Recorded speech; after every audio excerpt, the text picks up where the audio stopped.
Greetings, mortals, and welcome back. We're doing a bonus stream, or also known as a makeup stream, since we did miss a stream this week. Today, we are I'm just going to be getting myself to the same exact point that I was at the previous time. So if you don't want to hear me jabbering and just want to see how the run goes, maybe watch the first 15 minutes of this to get an idea of how the routing changes, and then you can click on the next VOD. Or if you want to hear me jabber, then just continue on. It shouldn't take that long, I don't think, to get back to where I was. Actually, so conveniently, I did not find a text document that had the information that I needed. I needed to go to YouTube to find the information that I needed. I had to actually go to YouTube and look at someone's Let's Play and just watch the entire section. There are 2 fights. There are a total of 5 enemies that you need to fight. And the amount of experience they give is... was it 630? 635.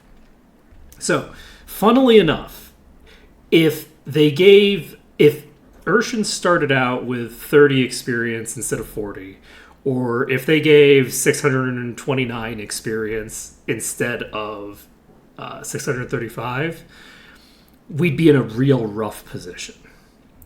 Because in order to level, what is this, 8? In order to get to level 8, Urshan needs 670 experience. And so Urshan is going to have 675 experience as the minimum EXP when finishing all these battles. This means that Urshan is automatically going to be leveling from 3 to 8. Now, we do also have to deal with the fact that, we can't win the fight. And the solution to that is, oh good, that means I have 300 EXP as a buffer to play with, and I can actually just level up to level 6 before we get to the fight. And it turns out that if you look at Urshan's stat growth, right now we don't have access to a master that meaningfully increases our wisdom or AP. We just don't have a good master for that. We could get a bit of agility, but we don't need agility because Urshan's final master doesn't drop agility. So Urshan has enough agility naturally. We have no reason to increase our agility further. So because of that, something.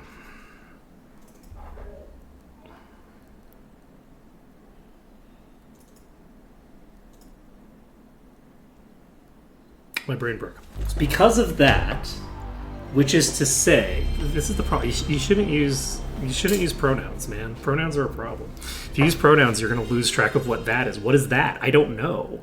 That is something.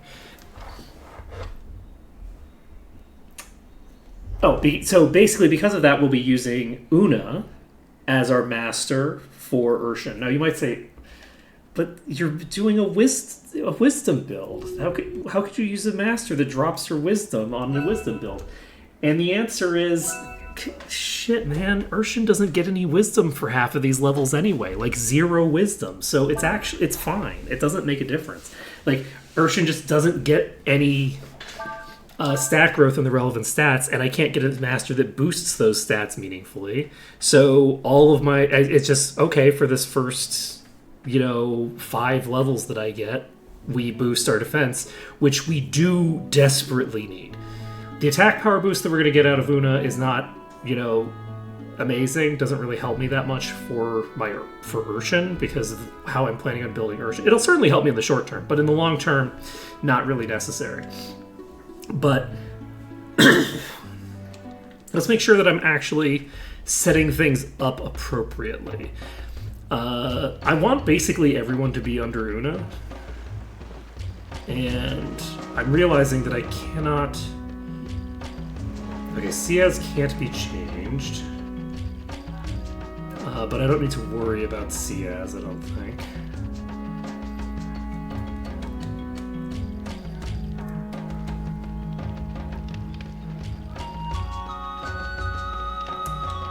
So, where are we right now? Did we get access to Najomo yet? We did, right?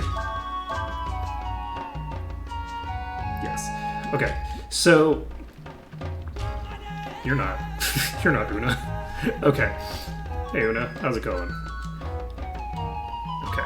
I would love for you to become my teacher. I need for you to teach Urshan. So we're gonna get an additional 1 point of defense per level from being under her. She does have the Will of Wild, which makes you miss more. And that's all well and good. And let's see. Next on our agenda is... Okay, so you have Najomo. Is Najomo who I want for you?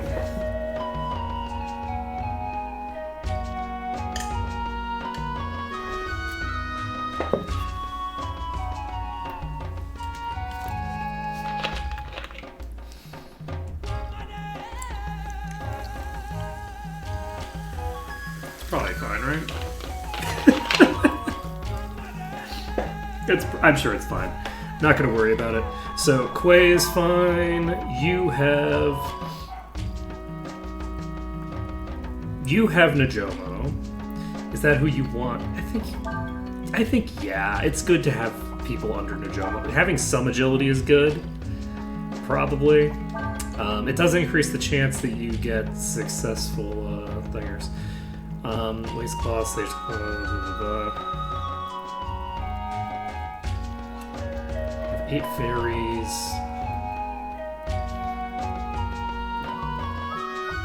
Okay, I think we're done. So, now you might be thinking, don't you need like a very specific amount of experience? And yes, I do. So, we have a very complicated arrangement in order to get the amount of experience that we need on Urshan. It's going to be very troublesome, very complicated, but we do need to make it happen. So first what we're going to do is we are going to equip Urshan with gear that allows them to survive. Nah, we'll just leave the Argus cap. We're going to be missing all of our attacks anyway. And then what we're going to be doing is I am going to... Is this at the end?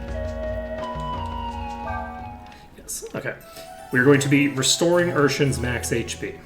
And then we are going to have a series of fights in which some people will be alive and some people will not in order to get the exact amount of experience. What we're shooting to get is exactly 230 experience over the course of the next several fights. So that is going to be very complicated, by which I mean we need to kill a single boar. So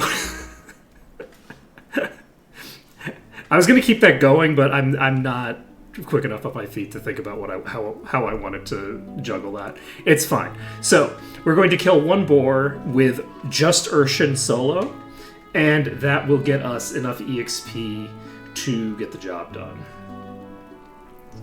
And we're looking for... Is it up here? I'm trying to remember where this place is. It's probably... Yeah, it would be outside of Windia, right? It's this forest. Yes, Cask Woods. So, you'll recall while we were dicking around looking for fairies, we saw single boars as one of the random encounters here. That random encounter is the thing we're looking for. Now, that being said, I am now realizing that those things are a little bit terrifying, because they use Last Resort, and this is a fairly high level area for us. So maybe... Did I save? I don't know if I saved. I'm a little concerned.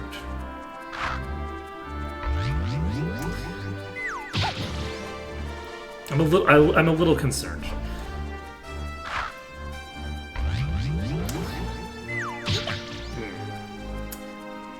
I feel like I'm right to be concerned, as I'm getting hit with Mind Flays that are not high damage attacks. for a third of my max HP. I'm sure it's fine. It doesn't matter. So, you will go ahead and heal Urshan, and then Urshan needs to be swapped out for Quay.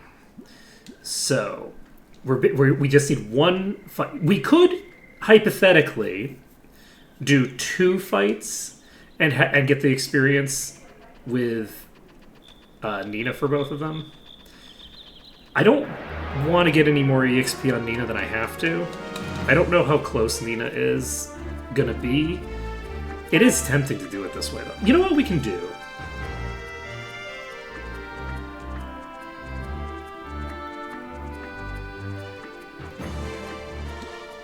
Is we can stick to the plan. That's what we can do. What we can do is stick to the plan. I don't actually know how much HP these have. So, 139. So these hit harder by about 50 without using Thinger. Okay. Those 2 are down. Man, it's so tempting to just hit Cyclone and call it a day. Do I just hit Cyclone and call it a day?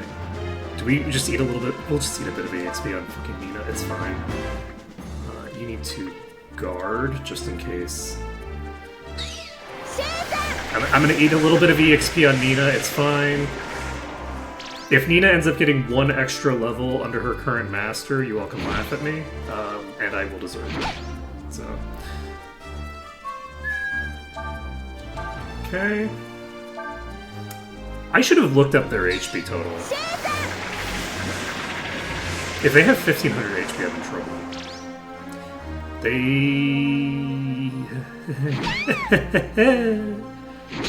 Well, now. So about the... Oh, shit! Oh my god, double parry. Wait, we can parry. What is this? If I cast Burn on you, will you run away? No. Oh, wait, I can get one of them to just run away. Wait a second. Okay, wait. No, I have... This is... So...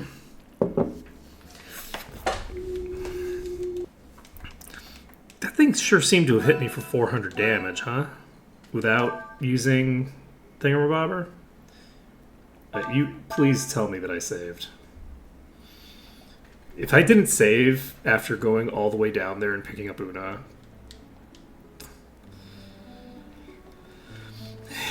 Let's check. You're under Una. Perfect. Okay. So, how much HP do those things have?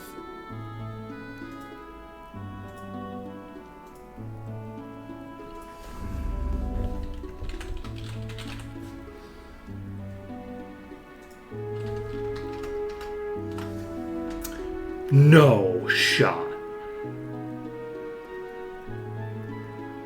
They have 2,500 hit points?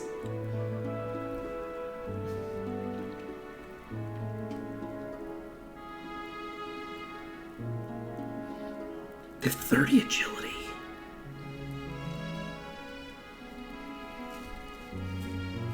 Oh.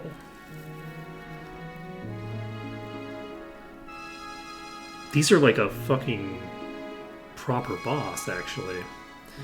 Huh. Okay, what's your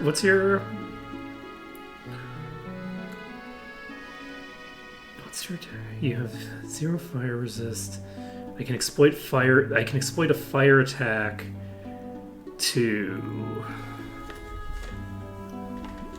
Okay, so they have 65 power. What is your defense? If I double my defense, I can make myself immune to their attacks. This is actually going to be a little bit more complicated than I had anticipated, but it's fine. Okay, you are not who I want.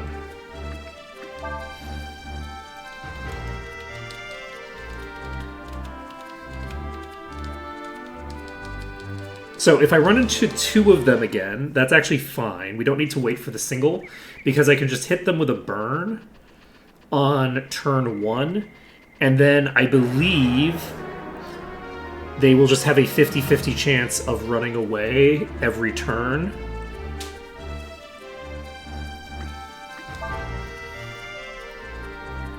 I think I have to hit them after turn 2, though. So basically, on turn 2, I can hit them with a fire attack. I don't think I can hit them with a fire attack on turn 1 and have it work. Because if I hit them with a fire attack on turn 1, they will replace the escape logic with their second turn logic. So we don't do that. But if they escape, I don't think we get experience for them. I sure hope we don't. Do we get experience for damage dealt to escaped enemies? No, right? That would be crazy. This isn't Final Fantasy VIII.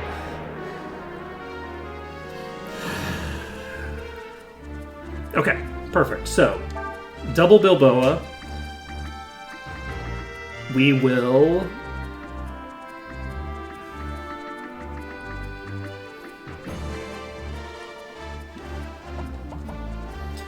have you do something. Okay. I think we will cast Protect on Urshan, and then cast Snooze, because you can cast Protect on someone on the back line. And this will hopefully combo... You know what? No, I'm not going to try that. We don't need to give the AP to Urshan, it doesn't matter. So we will instead cast Heal on Urshan.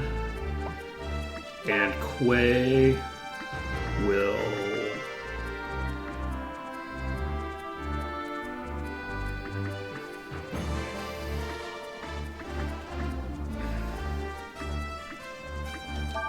snap. It's fine. Last Resort comes out of that one. We need to burn that one, because that one needs to go away. If they both use Last Resort, we end the fight. Shit. Yeah, they both use Last Resort, which means I think we just need to run. That gets them 80 attack power. And 80 attack power... I guess it might be survivable if I get myself fully buffed. Oh, that actually did a lot of damage. Holy shit. Cast Protect. I cast Flame Strike on this one. And attack this one again. Okay. So 300 damage comes out to Nina.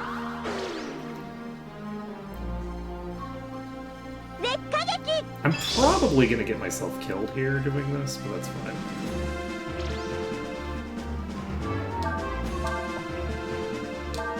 I am... So what I should be doing right now is...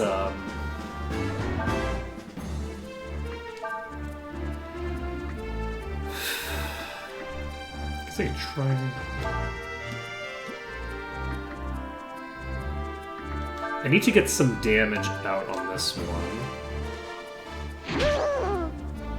Okay. Yes, I'm feeling lazy. We're just going to restart rather than let this resolve. I probably should have just run away the second that I saw the double Last Resort. We're basically looking to get a Last Resort on only one of them or on none of them. And then we, on turn 2, we just Flame Strike whichever one is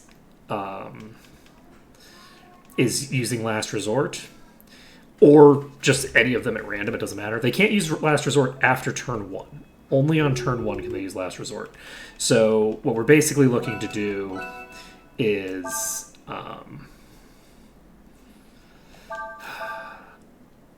get one that isn't using Last Resort. We cast as many defense boosts as we can onto Urshan. And we get... and we start whittling down the enemy. If I can get myself a full stack of defense boosts on Urshan, then we're in very good shape. A full stack of defense boosts will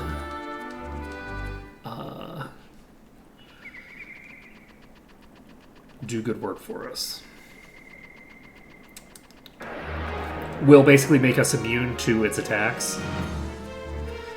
And then we can just whittle it down. Okay, perfect. So this is an enemy that we are going to be hopefully able to work with. Now, there's no guarantee. We don't know for sure. You know what? I'm tempted to cast Barrier instead, but I'm not going to. Okay, you are just going to use Snap. If it uses Last Resort, which most likely it will, it did not use Last Resort this turn. So, since it didn't use Last Resort, we don't have to worry about it going completely crazy on us. We've got 25% defense boost. And you know what? I could equip a slightly better item to help me out a lot. So, we go with Protect again. And as long as the target of this is not Cray... You know what? Should I heal Cray instead? Yeah, I'm gonna heal Cray instead. I think Cray might have a shot at surviving another hit. We don't have to worry about killing it, like, at all. Like, it's just not gonna go down. So we don't have to worry about that. We just throw out a Rejuvenate. He might die in one hit anyway. I don't know. So we get the Protect off. We've now got a 44% increase to our defense. We did not get the Snap successful that time. That's fine, though. You can swap to Cray. Cray casts Protect. You cast Heal. To get that extra 4%, you cast Snap. Okay, so we don't have to worry about you anymore. Now, without Last Resort, Urshan should be fine here. We did not get a thing there, so we're up to 64%.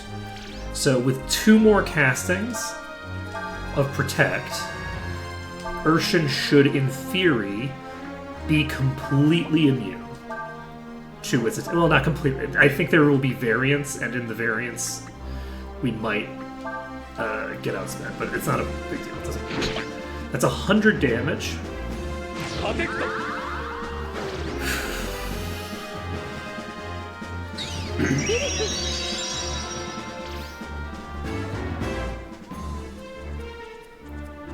Okay, we get the molasses off for no real reason, just something to do. Oh, that does damage. I forgot about that. Yeah, maybe Urshan will just chill for a while. Okay, we do this. We do this. This, I think, does cap us out, question mark. And then we should be in good shape to finish. Okay, we don't get capped out. And now we do need Nina to go down. We don't necessarily need it to happen immediately. Do I do a Cyclone first? You know, I could. Oh, can I blind you? Because I'm not actually capped out.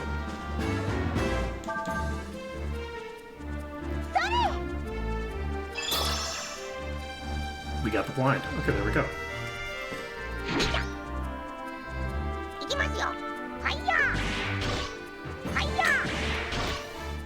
Now, we should have Rest on Urshan, and we don't, which is a problem, but that's okay. So, Nina is going to... I wonder if I should just, like, chlorine it? But no, I shouldn't, because I want to make sure that we get Nina down first. So, we take these off. Nina now has somewhat more attack power. than defense, and can do a little bit of damage to herself. There we go. Urshan is sole survivor. So, the goal for Urshan now is to attack this thing until it dies. That was 100 damage. I do not love taking 100 damage. That makes me very unhappy. Wait, are you not blind anymore? Blind isn't permanent in this? Okay. We are changing out the Artemis's cap for the long boots.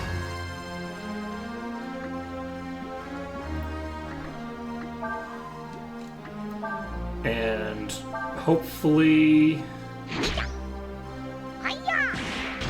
we might die here. Oh my fucking god. That's rough. That was unexpected. I was not expecting it was going to... Because it hit me for 20 and I'm like, okay, we're golden. And then it started hitting me for 100 and I'm like, we're not golden. We're not golden. I need to soften this thing up a bit more. The funny thing is that it was probably within like 1 or 2 hits of dead. Oops. You know, should have kept track of its HP bar at the start so that I could figure out how I wanted to handle that. Do I equip the long boots right from the beginning?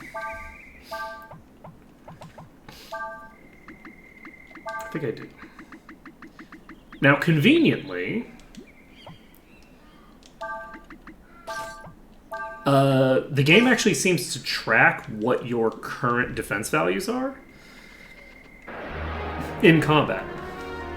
Because my defense value was showing up as 71. And 71, I have it on good authority, is higher than like 41 or whatever I have right now. So we're going to go ahead and cast Protect on Urshan. We are going to cast Heal on Urshan. And we are going to have Quay use Snap on you. Okay, that one is using Last Resort.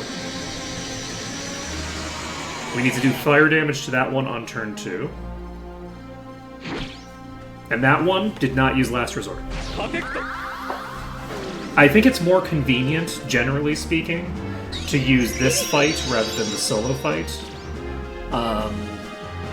That being said, it is risky because if it attacks Cray, then I'm kind of boned, right? Because Cray will definitely go down a little bit. Can I? Do you have good? You have nothing equipped. What if I gave you Scale Mail?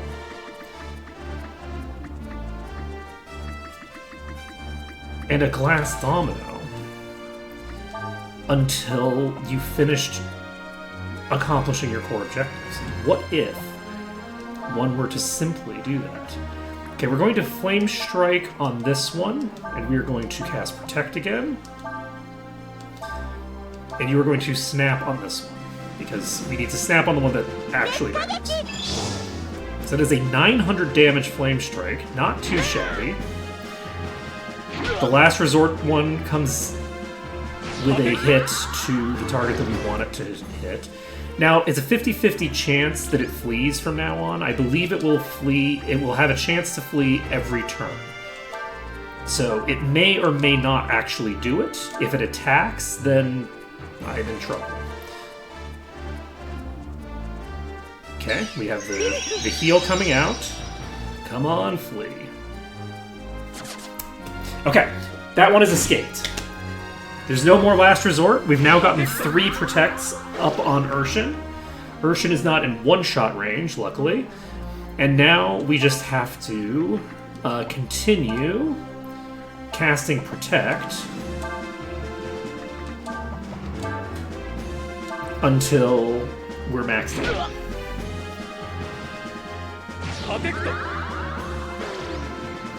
We need one more Protect to max out Urshan's defense.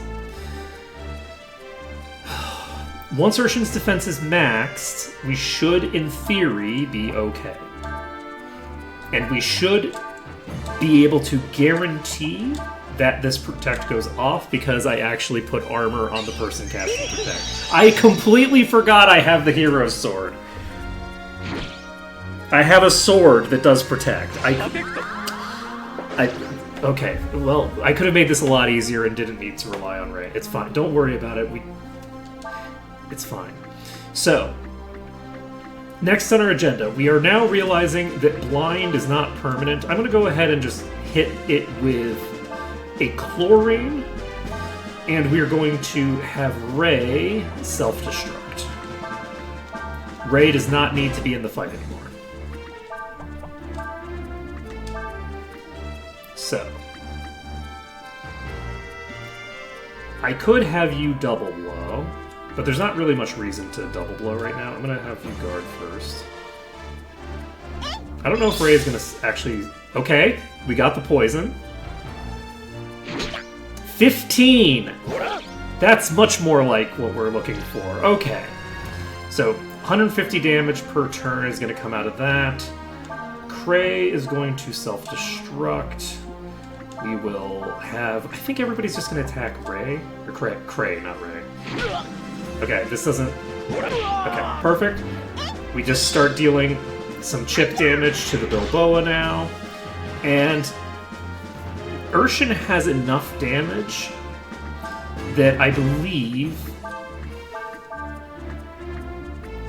we just go for lethal on Mina now.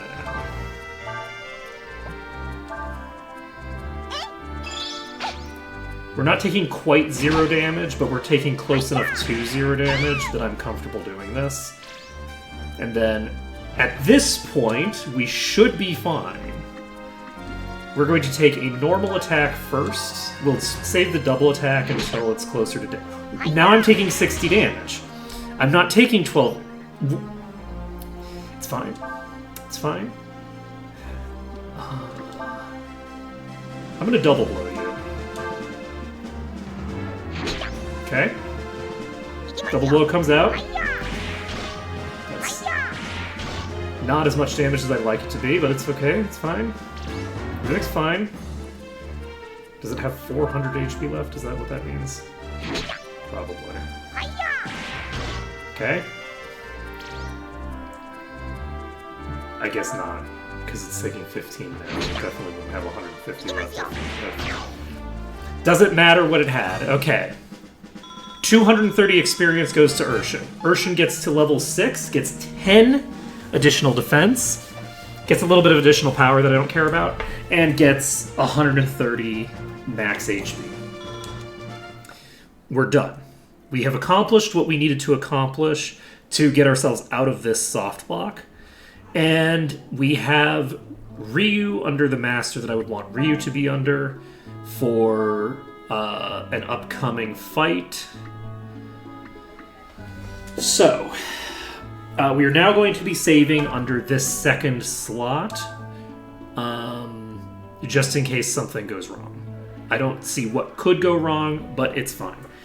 Now, we have gotten that done. And you know what? I'm going to save under a third slot. We're going to save under a third slot as my I have leveled up, but have otherwise done nothing else slot. Alright, any other things that I need to get done that I decided on? I don't think so. So, now it's just a matter of getting back to where I just was, I believe. Wait, is there like a fishing hole here? No. Surprisingly, no. So, we're going to Punk Top.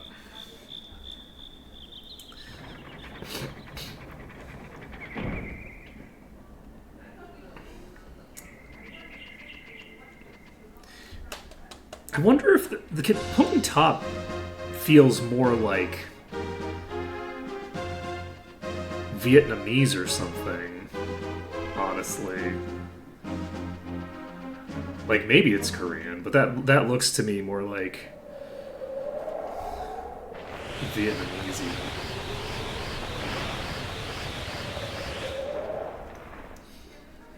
I don't have a very strong knowledge of any of the languages of the region, but like I run into them frequently enough that I'm like I have like vague associations with certain like constructs. It's similar to how like you can generally tell like German and French and Spanish apart, but if you're looking at Spanish and you're looking at like French, there's a decent chance that you're going to get them confused. And there's a surprising number of circumstances where you'll be like, well, that's clearly French, and it's like, no, that's actually German, and you're like, what? Like it happens. It's like, that's actually a German construct. No, it isn't. No, it isn't. That's clearly French. No, it's German. Okay, if you say so. So that is a thing. Okay, we should be fine here, I believe. We're doing basically everything the same way, except now I'm realizing that Nina is weaker than she's supposed to be, but that's fine. What could possibly go wrong, I ask of you? I ask this of you. What on earth could possibly go wrong? Honestly, now that I remember that I have that sword, not a lot. Remembering that I have the sword that increases my defense substantially reduces the number of things that can go wrong during boss fight. Not me just randomly breaking mid-sentence. Just turning into a modem.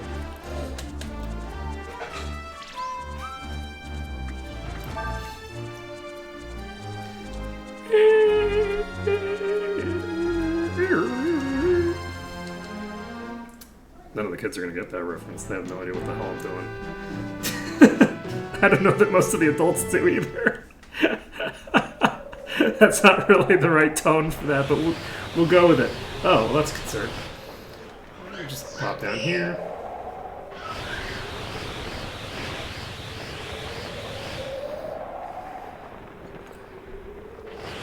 I believe that we're going here.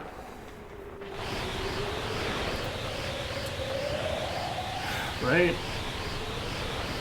Yes. So we go to here, we get the fighting robe. The fighting robe is going to give us a massive defense boost. Ooh, baby. Can we just wait for the air? What happens if we do this? We don't have to go back down. That's amazing. Okay, we don't have to go back down at all. We can just wait for that. So, are we prepared for this fight? Apparently not. Apparently I'm less than full HP, which I guess is fine. I think for the first fight, I am going to give Cray his armor. Because I'm going to want to get a bunch of defense ups on Nina.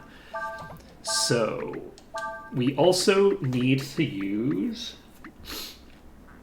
a balance ring, question mark?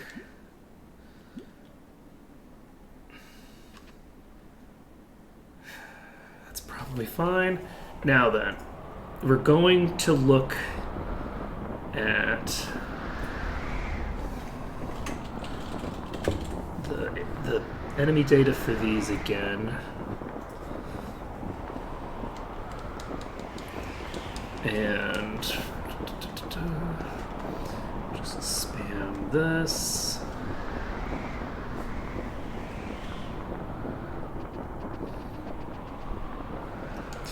That's far enough.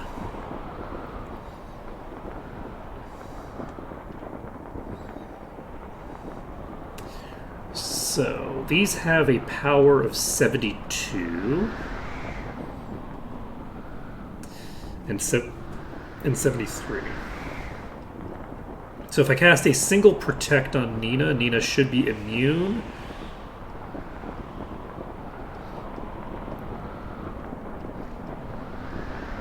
To basically all of the attacks here. I think it just takes 1 protect, basically. So I think at that point, I'm probably just going to use protect with Nina rather than try to use Cray to get the thing off. I am not going to be reading through all of this again. Again, this is not... It's not meant for you to need to watch this if you don't want to. This is... We're regaining territory from before. That doesn't mean I don't want it to be interesting, but I want it to be interesting not for the narrative constructions and plot analysis so much as just for the behind the scenes, mathiness of it, Because if I'm doing like the literary analysis during this portion, then people kind of need to watch that if they want to understand what I'm going to be saying about the game later, you know what I mean? So, I'm just going to cast Protect on you. We'll see if we get it off. We probably won't. I don't love sleep. Maybe we should just put on full defensive gear on me now, honestly. Because there's like enough bullshit they can use. Okay, Urshan's down. That's 1 target that doesn't need to be protected anymore. I believe we're immune to that. And now I believe we are immune to all of the damage except for Flare. So we can basically just bring...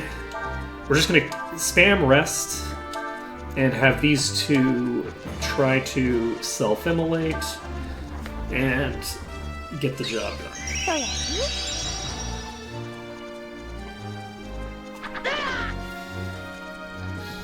I'm realizing that saying self-immolate is, like, definitely, like, a less... What's the word? Like, respectful way to describe that than to... Because, like, self-immolation is, generally speaking, like, a serious political statement in a way that's, like... I don't know, like, they are literally objectively killing themselves. They're not literally objectively immolating themselves. Right? They're not using fire damage. So...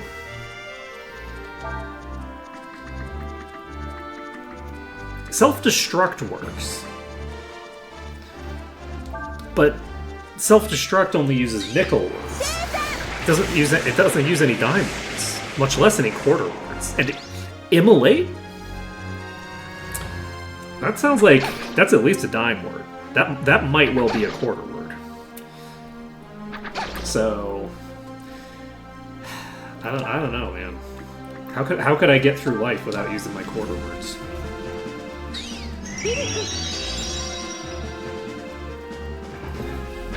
Wait, I'm taking way more damage than I expected to. Okay, we're gonna cast 1 more Protect.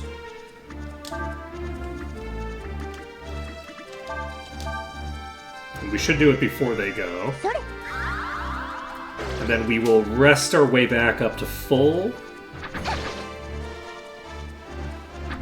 Wait, what? That didn't change. What is this?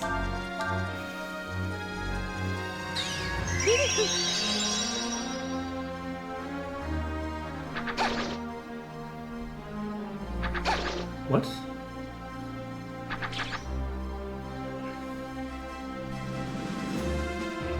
The fuck is happening?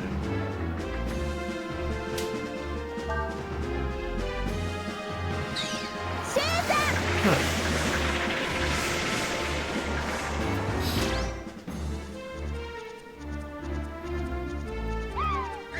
So why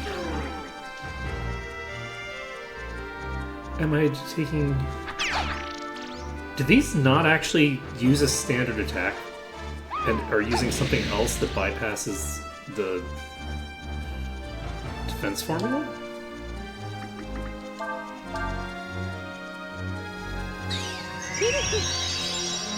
Because if they're only hitting for 50 damage, adding additional 20% of my base defense should just, like, negate their damage. Like, that's just, like, that's plenty.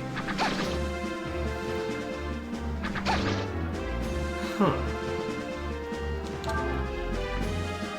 I'm tempted to throw out another defense boost just to check on that, but I'm not going to because I'm a little bit concerned about wasting too many turns. We're gonna do a third Cyclone. This might be lethal to all three. I didn't check their HP again. Some of them have 1300. Yeah, that one has like 1600 or something. So this one's casting Weaken, which reduces my defense, which maybe doesn't even matter. And we can now... Do we want to try to rest our way back up? I think I do a little bit. I'm a little bit concerned about what I'm seeing here. They do have Lucky Strike, but a single enemy using Lucky Strikes on me isn't that threatening. That's doing 60 more damage than I'm healing for with rest. We're going to rest our way back up to a roughly full AP.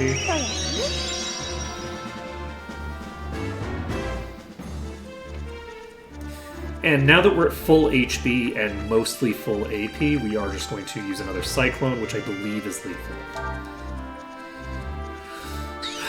I think this is lethal. The next fight, we are on a time limit to kill off everybody else, but everyone's at 1 HP, so it should be fine. Poor Nina continues to get excessive amounts of EXP that she doesn't want, but that's fine. Look, it has to happen to somebody, and it's going to happen to Nina. So, but how long can you hold out? Well, wait.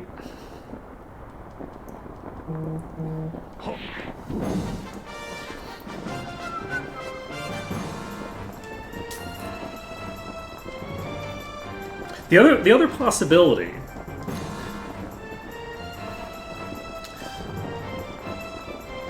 I started sending out feelers to some of my friends who know more about like Chinese and Korean culture to see if I can pick their brains for some stuff.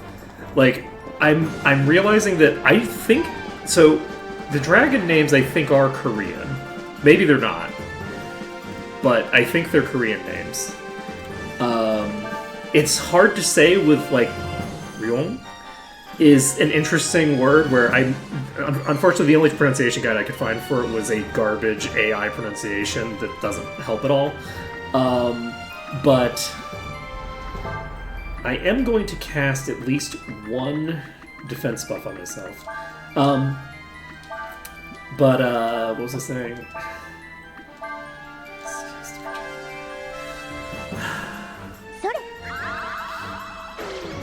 Oh, but Fo Lu, I googled his name, and that name the only results I'm getting are this game. So I don't know if that's like just like a name that's supposed to just sound foreign, because the other dragons have Korean names, I think. Right? They could be something else. I actually don't know, because the root word that is being used there is also in Chinese, so it could be that it is like it's like a specific dialect or something that I'm not familiar with, or it could be from some other Chinese has affected a lot of different languages, though I think it's specifically in Mandarin, but I don't know. It could be in Hokkien as well. I don't know what dragon is in Hokkien, right? So, you know what? I can ask.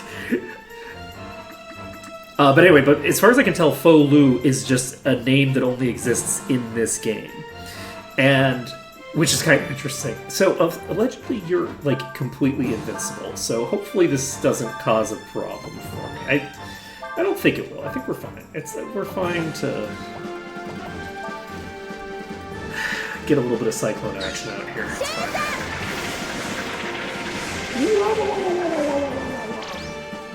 You know, it says invulnerable, and that doesn't look invulnerable to me. Maybe it just means, like, literally incapable of dying. I've been told, sure, that sounds fun, to my question of whether it's okay to pick their brain about the weird cultural stuff in this. Let's see here. Do I Shadow Walk? Okay, what is my current gear? We have the balance ring to prevent a confuse. Do we need the balance ring to prevent? It just doesn't matter. Okay, we have. It doesn't matter because we have bigger fish to fry. Do we just cyclone spam? I think we just cyclone spam. I'm not going to worry about it. Sorry, CS. I'm very concerned.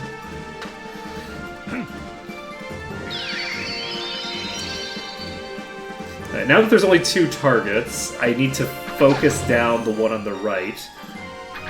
By which I mean I hit Cyclone again because Cyclone is the max damage I can do to the one on the right, I think.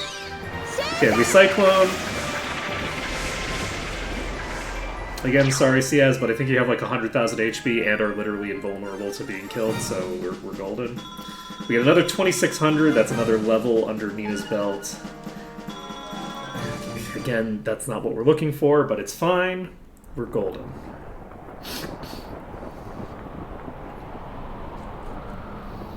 I'm so... It's alright, CS, after all. It was your job to watch this. What am I reading? What am I reading for? What is this reading in our catch-up stream bullshit? What is this? No. No. I need to come into this on Monday with no recollection of what the plot is. Because we just went through it all again, and I didn't read it the second time, and I replaced all of my memories of the first encounter with the second encounter where I didn't read it. That's the goal. That's the strat. Are the Windians English? Their flag... Their flag's either the trans flag or the English flag. I'm not sure which.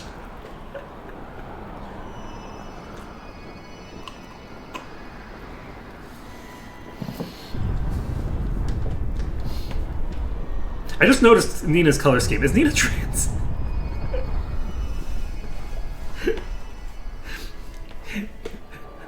This game truly ahead of its time.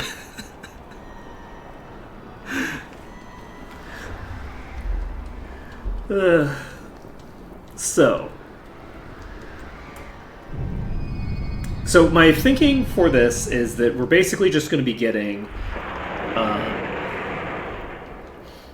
we need to get Blitz again. We need to make sure that we get all the missables in all of the different locations that we're going to. And I don't really remember how much I need to do.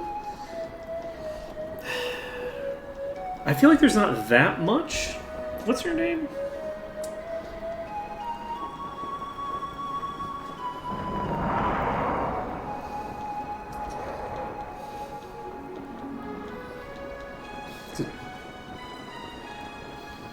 What's your name, friend?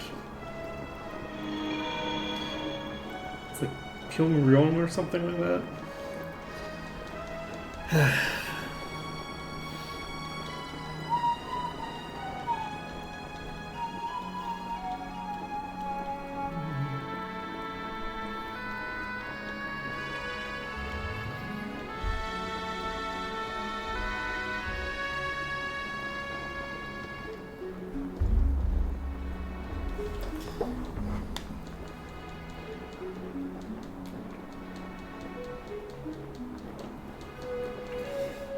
The endless simply are. This does look like an Eldritch Horror. So I do think that my supposition that they're all Eldritch Horrors is actually appropriate. No matter what this music wants you to believe, don't trust these dragons. Don't trust these dragons, okay? Anyone who pretends that they don't have a position, they just don't want you to know their position, okay? There ain't no neutral arbiters in this world, or any other world.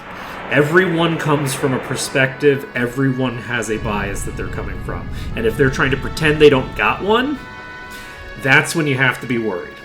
Well, you also have to be worried when they tell you that they're a Nazi. Like, you do have to be concerned when you know that their bias is one of evil.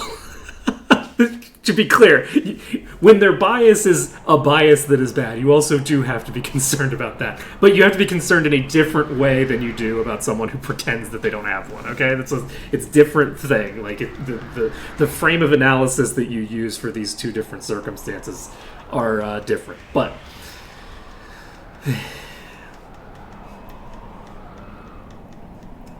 I'm reminded of that famous cookbook, right? To Serve Man. I guess saying that it's a cookbook is a bit of a spoiler.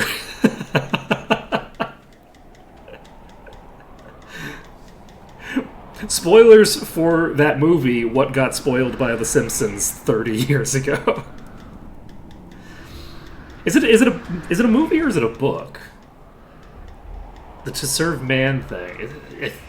It might be both. Was it a radio play originally? It's crazy how much like radio plays are like the manga of like Western movie canon, where like all of the like, you know, famous old movies are like originally radio plays. That might be a lie. I actually don't know that to be true. But I think it is. Right? Like War of the Worlds was a radio play first, right? It wasn't a book first?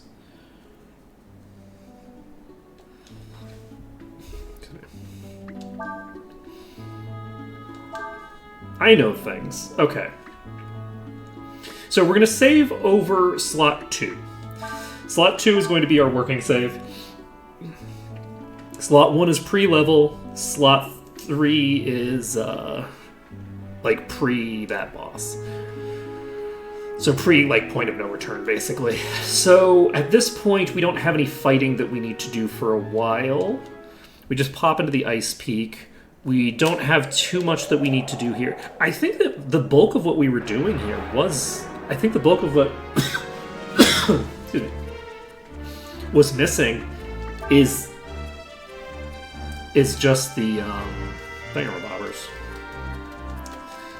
The plot stuff. And the plot stuff should go fairly quickly with us just like skipping through it and not me just sitting for 10 minutes on a line of dialogue talking about some, you know, nonsense cultural thing that probably isn't true. One of the things that I am curious about is, like, this is, like, very much, like, pop culture, and one of the things that I do think... one thing that I think is very interesting about gaming media, and I don't know if this is true for movies as well, because I don't tend to Google movies as much. I'm curious about the absolute lack of, like, actual critical analysis of old games. I feel like any game that came out before the year 2000, there's, like, no analysis for the plot, the themes, the things that the characters are doing and saying, and, like, you know... Like, Breath of Fire 3 has a lot of complicated and interesting subjects that it talks about, right? Like, it's talking about genocide, like, very explicitly talking about genocide. The entire plot revolves around genocide.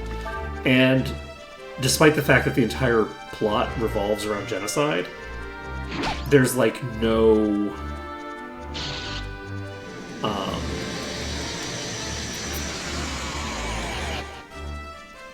There doesn't seem to be, like, if you look at, like, wikis and things like this, there's just a factual description of what happens in the narrative, but there isn't any analysis to be had, like, anywhere. It's all just like, oh, well, this was done. But there's no, like, interpretation of, like, well, this is about something, right? Like, this was made in a specific, like, cultural context, and it's about these themes that are relevant to that cultural context. And there there just isn't any real discussion of that. It's just like an interesting thing. Um, like one of the things that I think is very interesting is that I think it's very interesting that like Japanese media. I don't know if this is like censorship or if it's like explicit censorship or not. There doesn't seem to be a lot of emphasis in Japanese media on like characters like Gar, like people who have done horrifying crimes, who have done monstrous things, and are now just part of society. That isn't the thing that you see in their media that references World War II. It's all about like the crimes that were committed against them and not any of the crimes that they committed. And I think that that's kind of interesting. Like, and I don't know, like I'd be interested in seeing like German media and seeing what how German media treats World War II, for instance. Because I don't know, I just think it was interesting that it's like, oh yeah, you know, the only thing that we're going to talk about is like how the war ended. We're not going to talk about how we prosecuted it. we need not go too deeply into how we prosecuted this war that ended up with like horrifying war crimes being done against us. Which, to be clear, what America did was do horrifying war crimes. Like that is what America did. There's nothing ambiguous about that, and I don't think that the historical, you know, record has like justified the idea that, oh well, it was necessary because otherwise, you know, the duplicitous Japanese would never have, you know, allowed their glorious emperor to be deposed or whatever. I don't think that's I don't think that's a reasonable interpretation of events.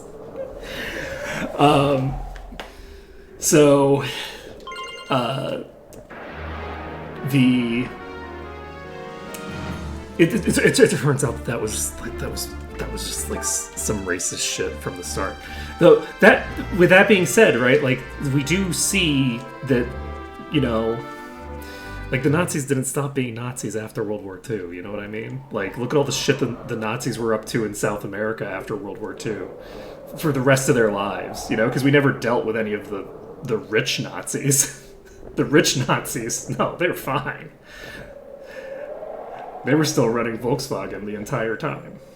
They never stopped running German companies. Anyway, it's a whole thing.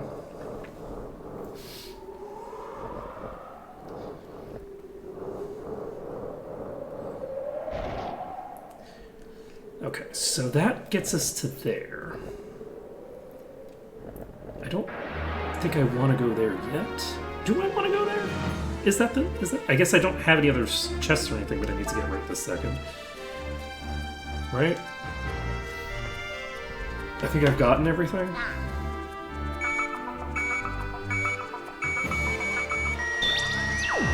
So if I drop down, all that I'm I guess I'll just put the thing over since I'm already here. It's interesting that command works on these, but they still use frost.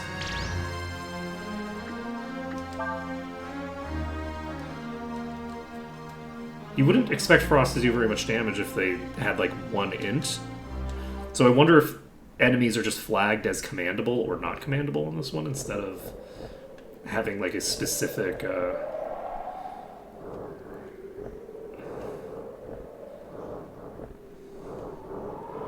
Okay, that doesn't help me at all. Yeah, I don't think I need this at all. I think I just jumped down. So we jump down here. And then we just push this up.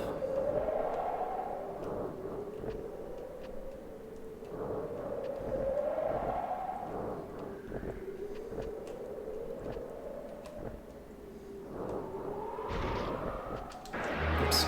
And then I run past the chest.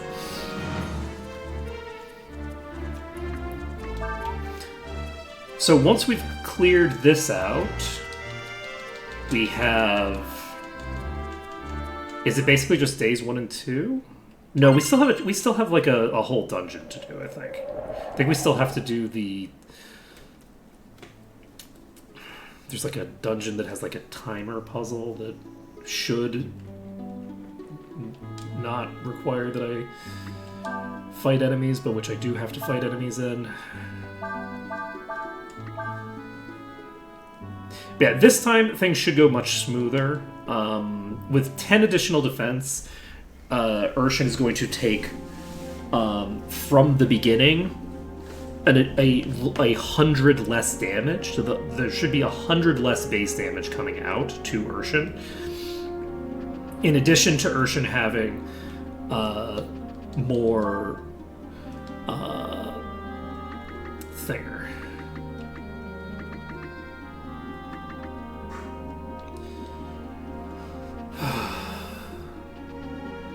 We're just gonna walk past everybody. There's no flags associated with talking to these people. You're the Yorai Dragon!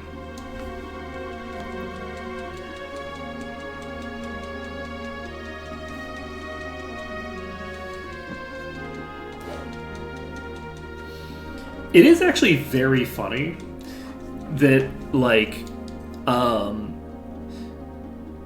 this auntie is so image conscious.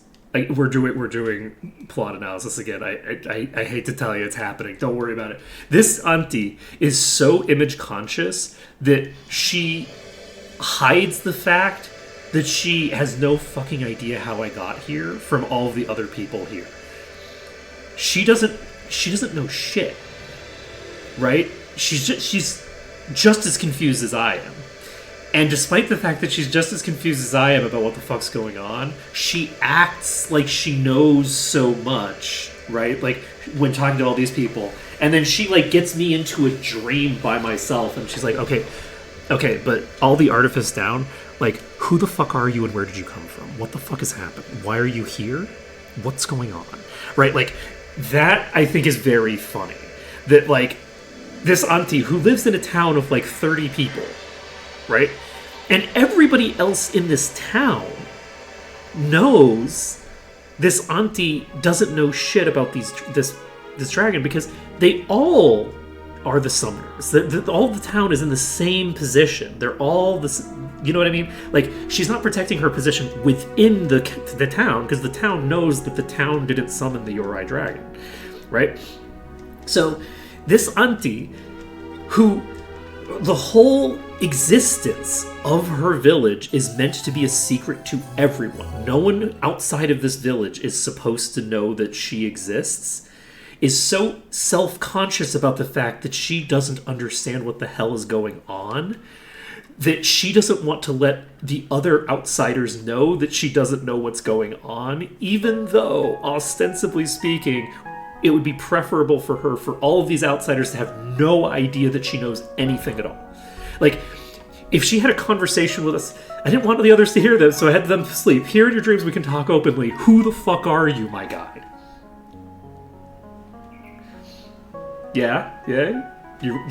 We've already established this. Who the fuck are you, my guy? See? What the hell? Now, the thing that's interesting, this line of dialogue where she says, I know what you are one of the endless, is interesting. Because it implies that there might have been a point where this scene was not preceded by her telling everyone a bunch of, like, narrative exposition, and instead followed a scene where she said, I don't know who you people are. We're just a village. We're just chilling. We don't know what you're talking about. Why are you here? I mean, you're welcome to stay the night, but we don't know shit. Right? Like, I don't know what you're looking for. Why would you think that we can summon dragons? what the hell is wrong with you, right? If that had been the originating point, and then you get into this scene, you get a completely different interpretation of this auntie as a character, right? But we don't get that. We get her just giving a bunch of exposition about, oh yeah, we summoned all the dragons, but we didn't summon you. So I'm curious if they changed that at some point, and because it does make her seem very comically self-conscious that she wanted to hide the conversation of her not knowing shit from the outsiders, who she has a vested interest in having them believe she doesn't know shit. It's just interesting. It's interesting. I know that this script is a mess. So one thing that I do know about this game is there's a couple of deleted scenes from the Japanese version that people think is like important to like clearing up some of the plot holes that are not. Like there's censorship of some stuff that is implied either way. Right? Like, it's implied in the version that we get anyway. So, it's like, it doesn't really change anything. But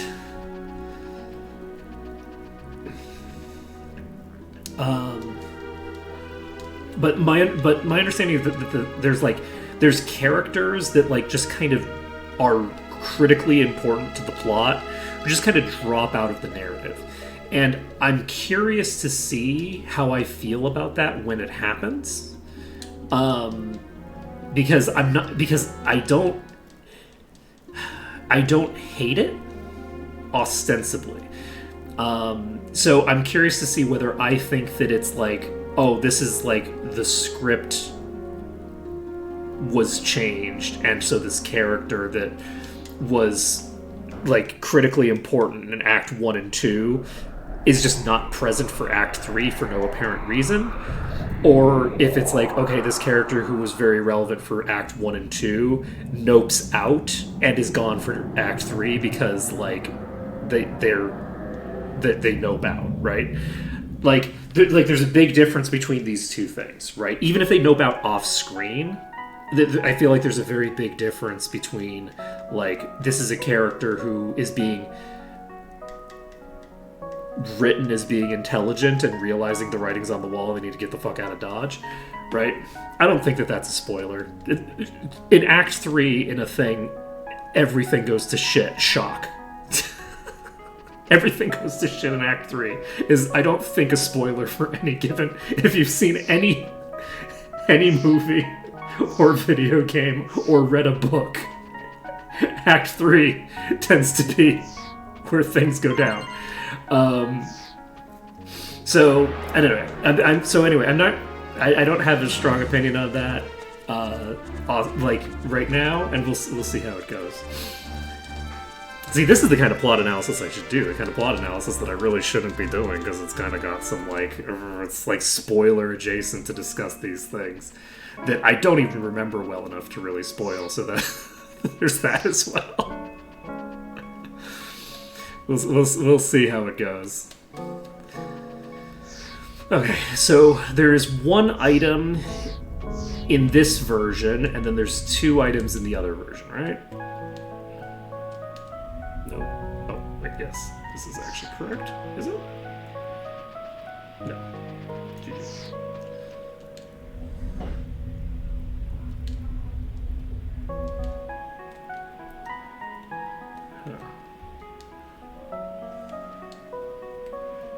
How do I get you to move again?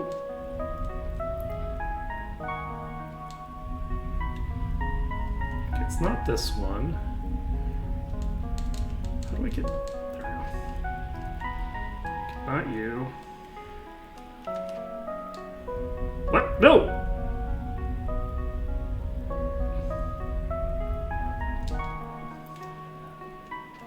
I'm so confused. Okay, wait. Yeah? So do I just have to go jump across to get it to actually do what I want?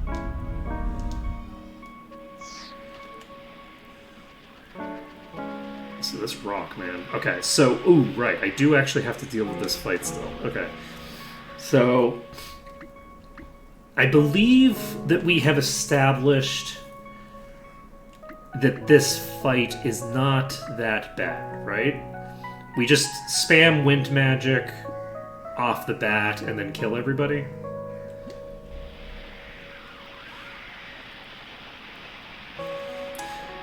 We maybe spam wind magic. Give me a second. We don't need the balance ring.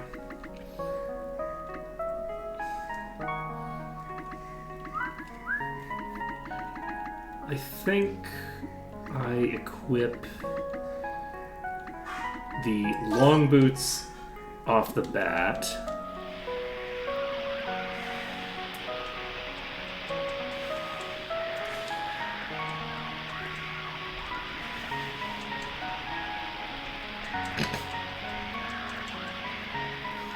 Okay.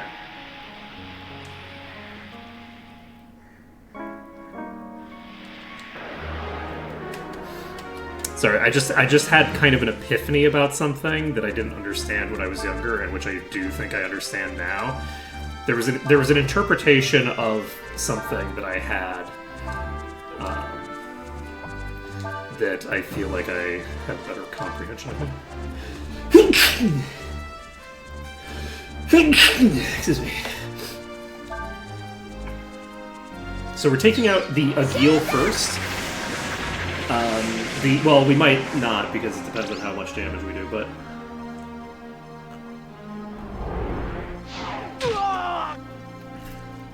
We don't get the Protect off, which is fine.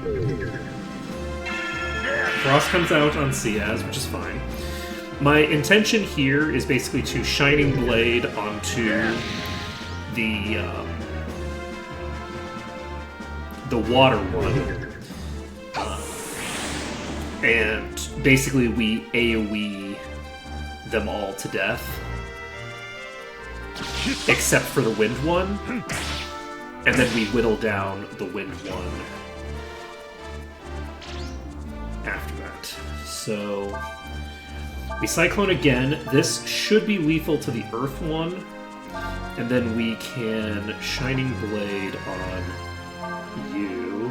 And you know what? I'll have you use the King's Sword on Nina.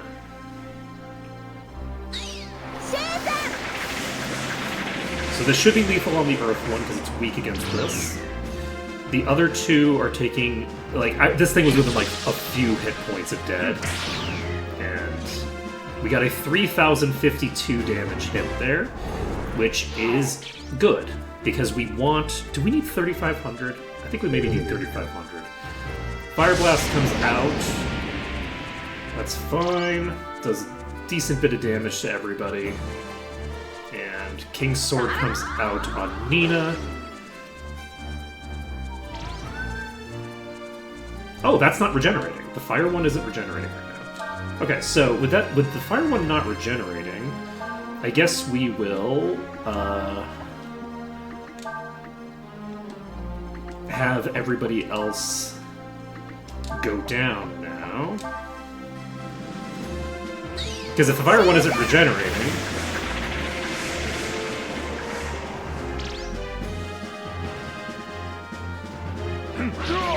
then we don't have to worry about outpacing its damage. Cyclone comes out. Let's see how much damage this does to Nina. 160 damage to Nina. Not the end of the world, but honestly, I would have preferred to get this thing down. We're going to Rejuvenate. We're not going to do a lesser heal, we're just going to do a full Rejuvenate here. Physical attack comes out. Okay, we parry. And we Cyclone again.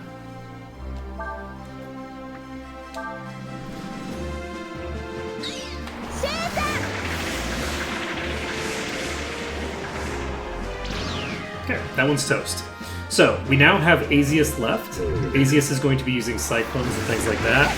And excellent news. Nina, I believe, is by default, resistant to wind magic, which means if we equip a wind ward,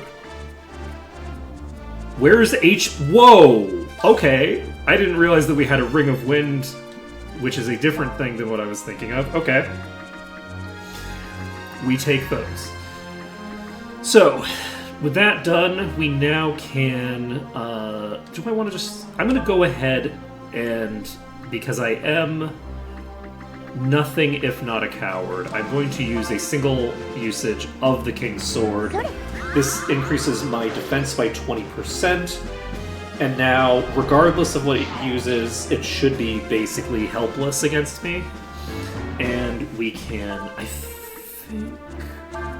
I don't think I have any other major fights that I need to do, but I will rest up anyway, just to get myself up to full HP. How much are you hitting for? I can't tell because you suck at accuracy. See all these parries that are happening that if they had happened on the other fight, we wouldn't have been soft-locked in the classic sense? Now, we would still be soft-locked because I wouldn't be able to actually do what I need to do. I'm very, very happy with this setup. This setup is, I think... I mean, it's obviously optimal for the certain scenario that we are in, but I also think that it's just a really nice, solid setup regardless. I'm very, very happy with the Urshan build that we're setting. Fuck.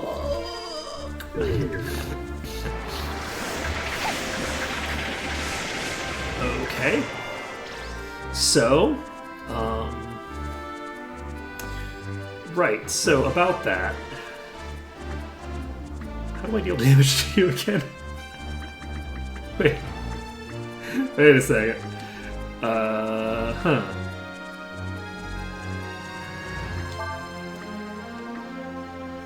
Let's use another King's Sword cast on me, and then I think we just charge. I think that might be like the fastest way to get through the animations that we need. We'll use one more King's Sword proc.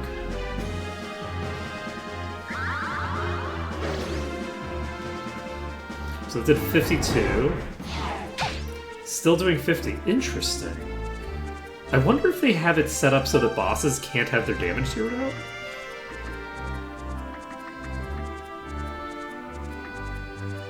I don't really know. Okay. Man, it would be nice to have Last Resort right about now, huh? How did I deal damage to this before? Did I kill this with CS? What's your defense, my friend?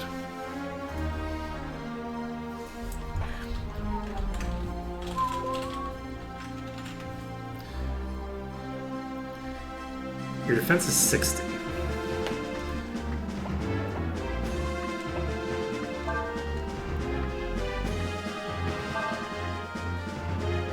I don't have any... Okay, there we go. We just need... Oh, this does fire damage as well. Okay. We're just going to equip the Ruby Scepter. This will allow us to just poke. Yes. So, we now should be able to poke it to death. I am curious if Shadow Walk will now do a shit ton of damage. Yeah, that's fine. Okay, we're golden. So it's going to heal me here.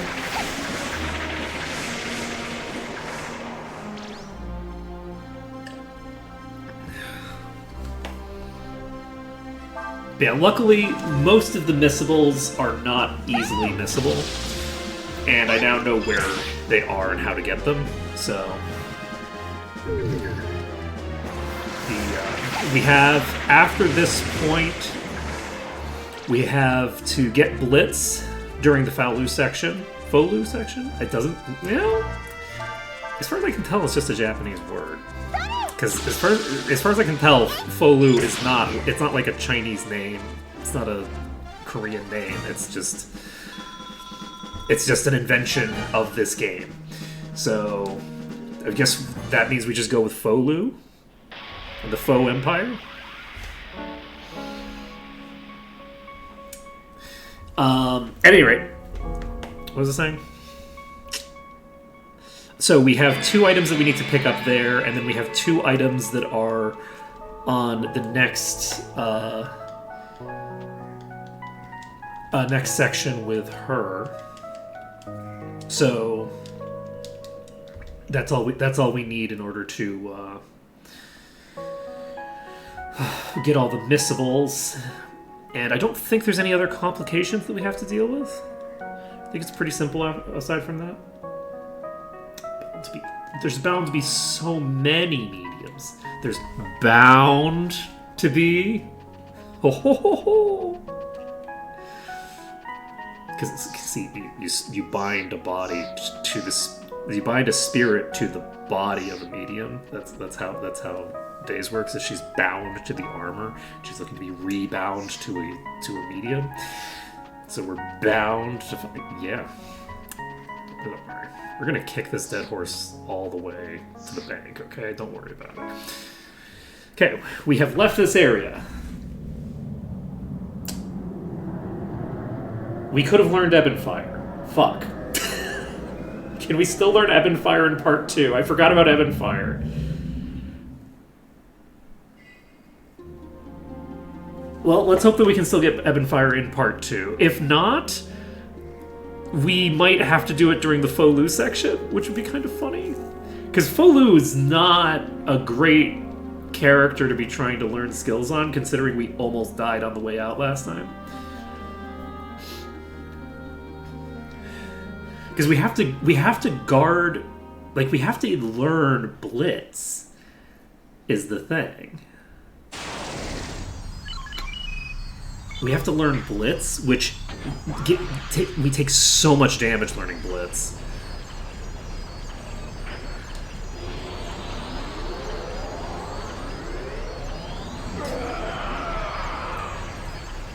Oh, that looks very healthy.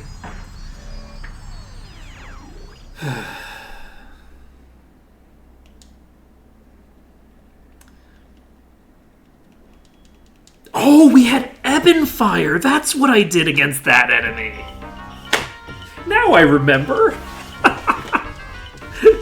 We were doing like 900 damage around with Ebb and Fire. That's how we killed it. Oh man, yeah, okay, yeah, gotcha. Yeah, that checks out. Yeah, I need to get Ebb and Fire. We don't need to reload for that, I don't think. I'm pretty sure that the same enemies will be available in version 2 of that. I should find out, right? Okay, wait a second. Give me a second to make sure that we have the same enemies. Because it would be very funny to just be like, yeah, I'm sure it'll be fine, and then it's not fine, and then it's not fine, and then what do you do? This is not what we're looking for. This is Billy, not Dale. We need Dale. Okay. Dale, tell me what's up.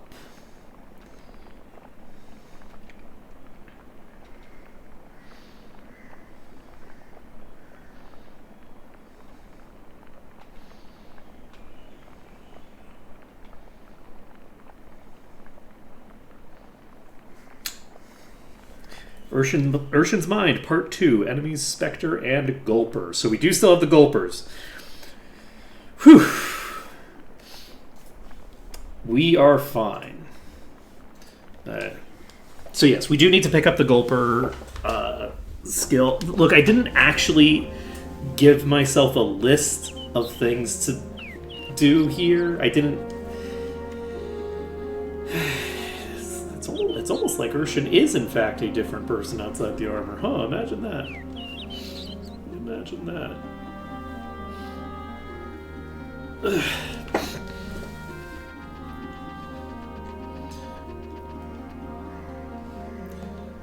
Okay, what am I doing? Talking to... We're talking to our dear friend Urshan. Alright.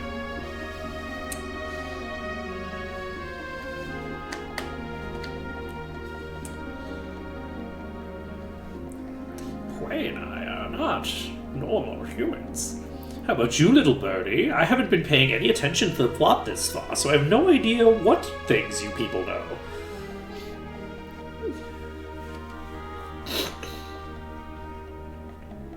Days is absolutely insufferable, to be clear.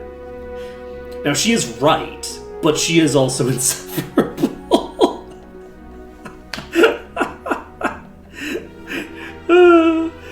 She is fully insufferable. It's so funny. The entire plot has been about the things that she's like, so tell me, Birdie, do you know? And then insert extremely basic stuff that has been iterated, reiterated, and reiterated again right in front of her for the past 3 weeks. But she just hasn't been paying attention. She's just not paying attention to what's going on unless the armor says, "Hey, I have a question for you."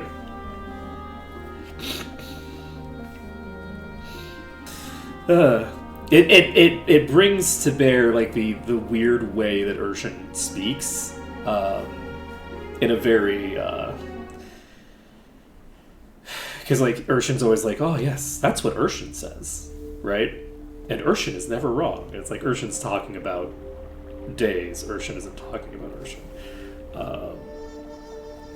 but.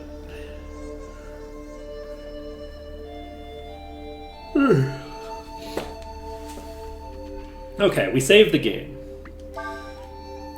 Do we save in the second slot now that we've already fucked up? No, we create a fourth save slot. It's fine. It's absolutely fine. Now then, where are we going?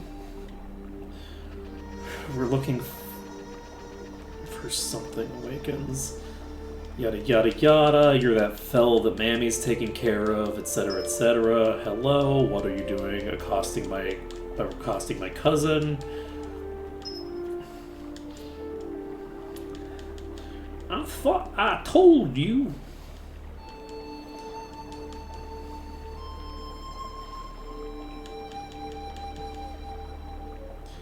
I just realized that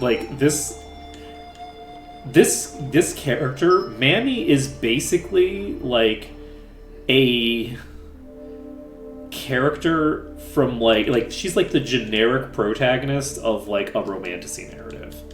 Maybe not generic protagonist, she is a specific niche character, but she's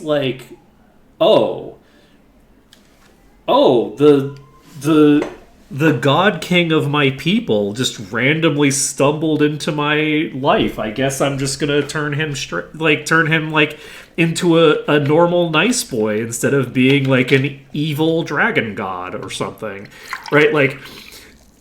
I'm just now realizing this. Oh wow, this is a tale as old as time. This is a very very. This is a very common archetype in romantasy literature. I'm curious how long it's been common in the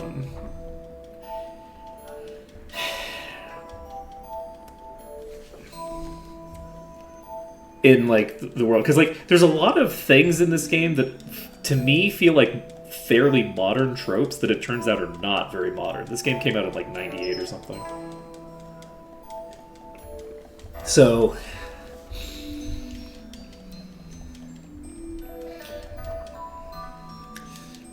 he sure did.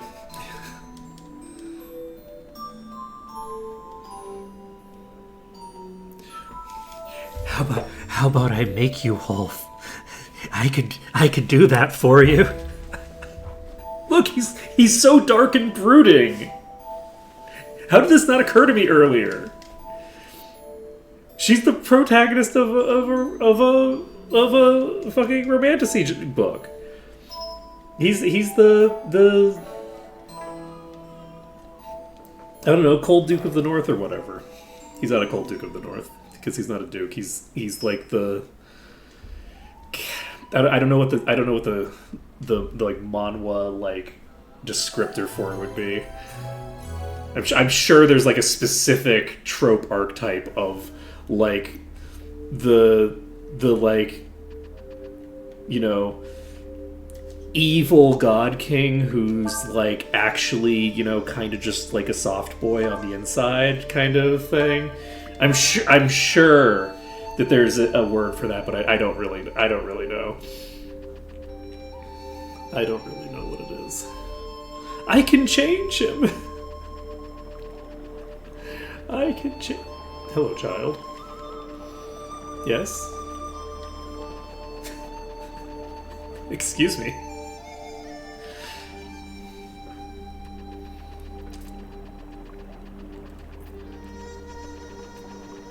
So I think I'm looking for Mammy again.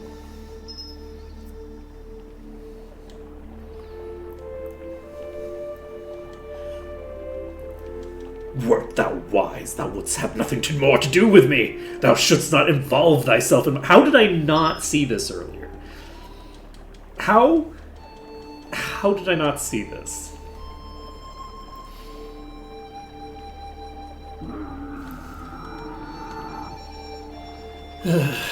It's so clear.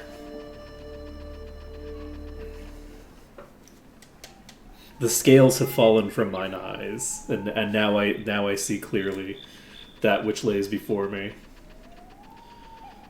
You know, the other thing, we're going to be able to get a better version of the boss fight that we did, because we were using that breath weapon and getting a bunch of extra XP that we shouldn't have gotten. So that'll be nice. So we basically are just going to pop into dragon form, and you know, I should get like I guess I have snooze. I guess I don't have a better heal than snooze now that I think about it. We pop into Astral.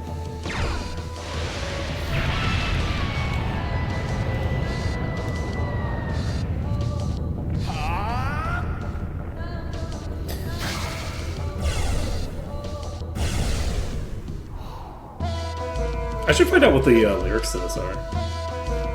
I'm also curious if these lyrics are in a language or if they're made up, because I believe that Urshan is made up. Like it's a made up language. It's not like derived off of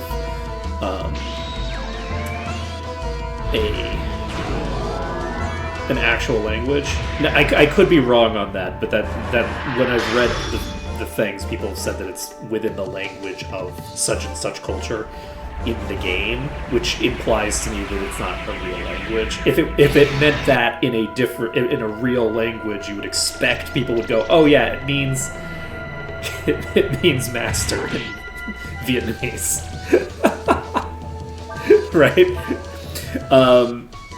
The other thing that I'm curious about is I am curious if like the cultural references in this are roughly as deep as the cultural references of like Quetzalcoatl showing up in Final Fantasy games, which is to say, not.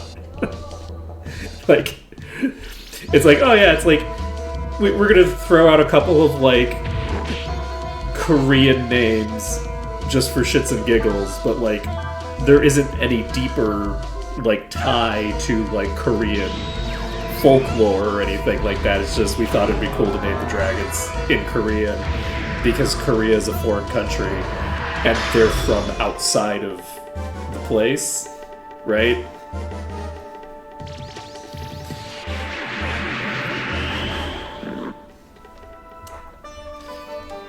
Turns out that like everything about this game is supposed to be Japanese except the dragons, even Nina. The Windians are all up. Who knows? It would appear this be not a monster, but in truth a normal beast of the field. Ho ho ho. Mayhap this is a result of exposure to the powerful aura of the Endless. How do you know so much about the Endless anyway? Weren't you like the first Endless to get summoned, basically? I guess you probably weren't, right? I guess. No random encounters. 0. Let's go. So, you killed that thing? Kilted Dad?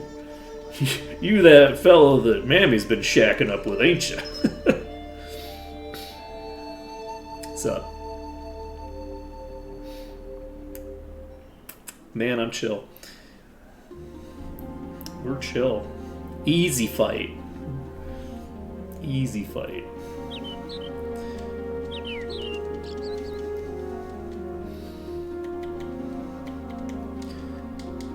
It's been centuries.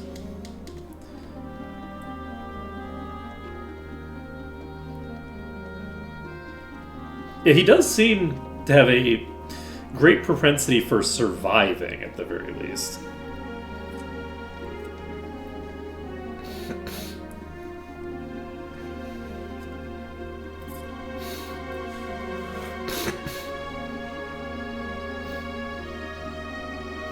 Quay is a very special boy.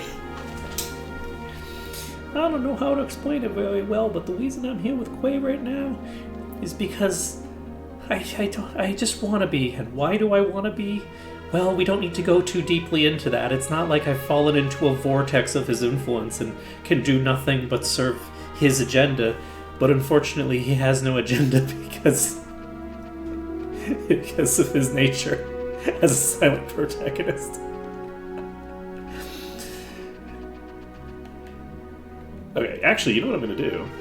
I'm going to go in here, because there was an item in here that I didn't pick up before. And I'm going to grab it. You know, I also didn't loot the place, now that I think about it. Let's loot the joint, because I haven't looted it on the save file. Is there anything to loot? Probably.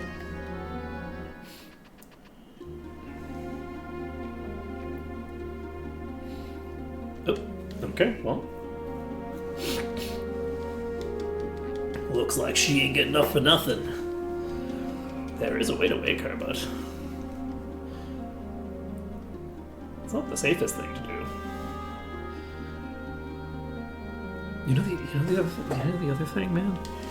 The other thing is you could just we're not exactly in a hurry, and she's been asleep for like an hour or whatever. Like, it's chill. She can sleep in. She's had kind of a rough day. You know what I mean? Maybe she's tuckered out. Look, the thing is, Days is kind of insufferable, but also everyone around her is really acting like a complete dick to her and not giving a shit about her own personal, like, desires or like setting of boundaries or anything like that, right? Like, she's fully taking a nap, and not even taking a nap, she's asleep because she went to sleep, and now she's still asleep and it's morning, and everyone's like, okay, but like, when can we wake her up though? Can we wake her up now? Can we dive into her brain and just like psychically wake her up? Is that should we do that? Because she's been awake for she's been asleep for at least 6 hours, and like, that's like a lot of sleep, and I don't think that she deserves that, actually.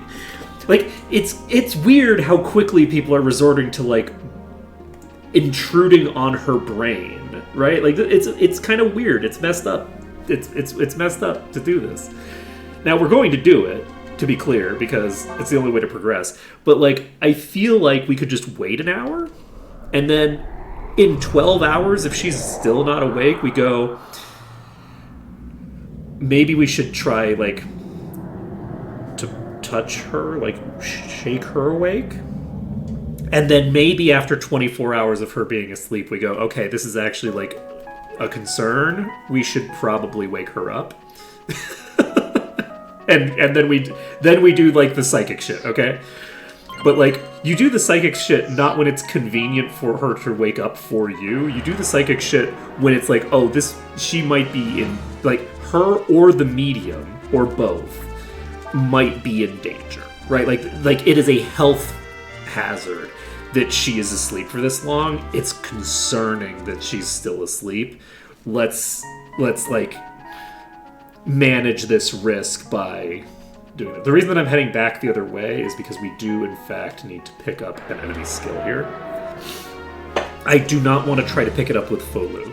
Picking it up with Folu does not seem like a strategy I want to do. Do I want to deal with a Spectre?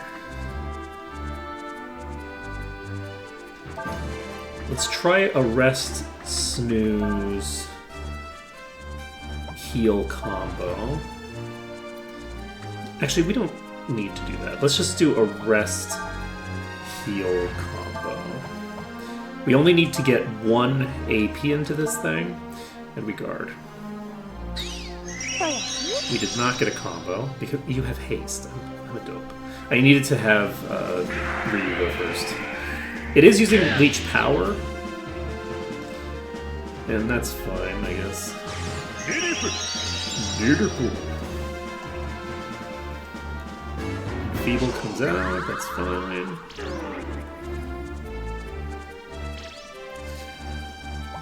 Okay, so 1 in 8 chance of it trying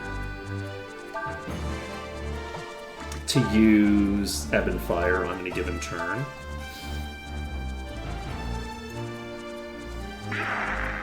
Okay. That's lethal on you, which is fine. Hopefully we don't get a haste proc. Okay, this is a combo. Perfect, love that for me.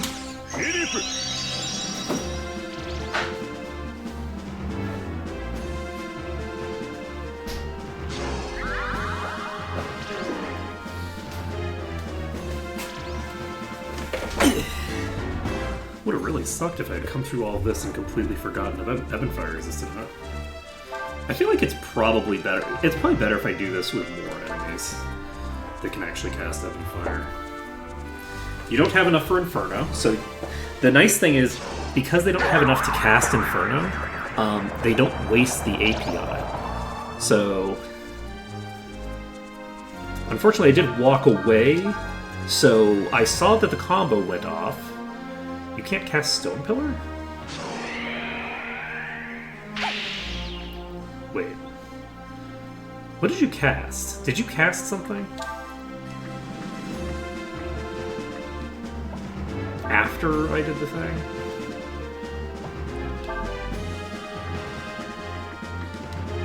Did you already you used all the AP that I gave you, didn't you?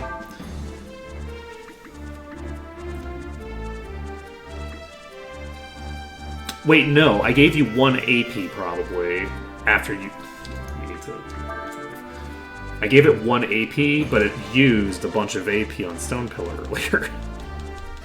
I just realized that. I'm like, wait a second. Yeah, we're starting up the next fight. What I'd like to get is 3 Gulpers, because with 3 Gulpers, there's a decent chance that one of them gets like the AP drawn at some point. And there is just, I can basically just start feeding them and doing different things. And there's a lot more room to play with. They'll have 8 AP, we need to give them 1, and they need to not have wasted it on the first turn.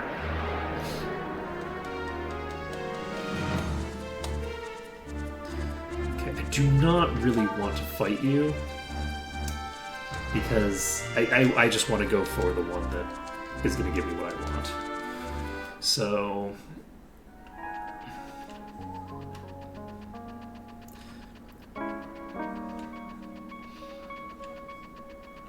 I'm kind of proud of myself that we managed to, like, actually kind of soft lock myself, like, fully, where it's like, I don't think I can actually get out of this. So we do need to start with Quay, because if we start with her, she can haste herself to the front. I guess it doesn't matter. She's fast enough that it wouldn't matter. But...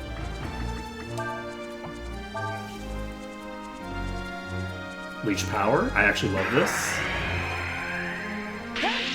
Okay, that's 1 AP. That's exactly enough. And we should be feeding... Okay, this one is dead. We don't care about this one. So we're just hoping that this one uses Ebb and Fire on its next turn.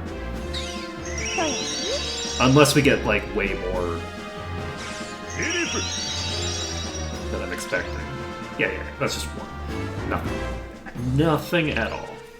Alright, we guard. With everybody. The hope is that Ebb and Fire comes out. It has enough AP to use it. The one on the right does. Fire Blast, not enough AP. Leech Power again. Leech Power costs nothing. So even if it misses, it should still have enough AP to cast Ebb and Fire. It casts Rejuvenate instead. Hate that for me, because now neither of them has the AP for Ebb and Fire. And we are gonna just run away. I could, like, heal them to the point, like, I'm giving them 1 AP per turn. It's not a lot. So, I could theoretically, like, do it in that fight, but there's really just no reason to bother.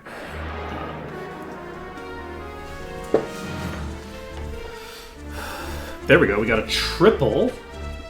It's a triple! Alright, we're gonna snooze. We are going to... Not you. We are going to rest. And we are going to cast Heal on you. So somebody's trying to cast Ebb and Fire. None of them cast anything? That's actually excellent for me. Oyasumi. We get 0 AP. Oh. Okay. This is actually going to be a pretty sizable combo. We got a 12-hit combo off of that. Not bad. Not too shabby. So that'll help us with Rolf later. Let's see. We do need to have Cray in front to, I guess, just guard. And then you can cast... Wait. No. While we have one of them in position to cast, let's just guard. Fire Blast comes out. This one's dead to me unless it successfully steals some AP off of Nina. Because if it steals from Nina, it'll get like 20 AP or something like that. Come on, Ebb and Fire. Give me the Ebb and Fire. Nope. Okay. Am I gonna heal?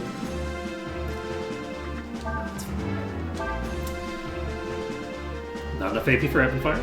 Leech Power comes out on someone with some AP. Miss. Leech Power comes out. Is that gonna be a miss as well?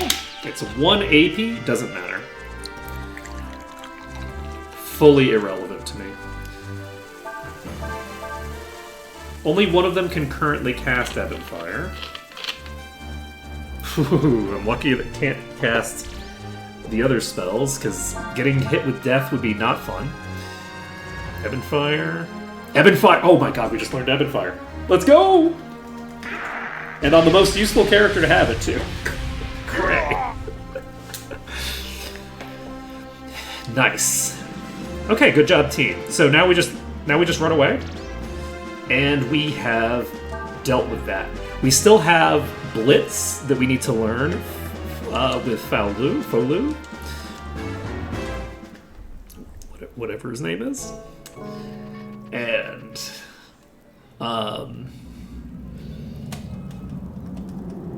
then we can. We need Blitz, and we need the other thing.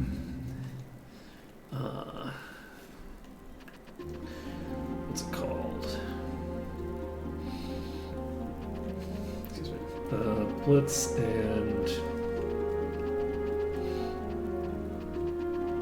and Mammy's. Why can't I go forward?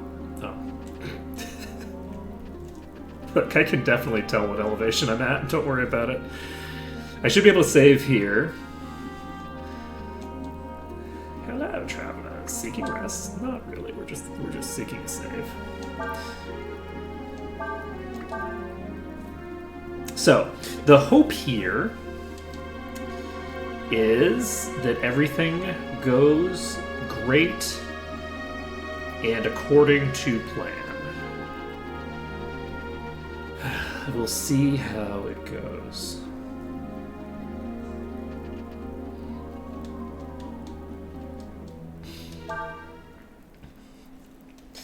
So we go in.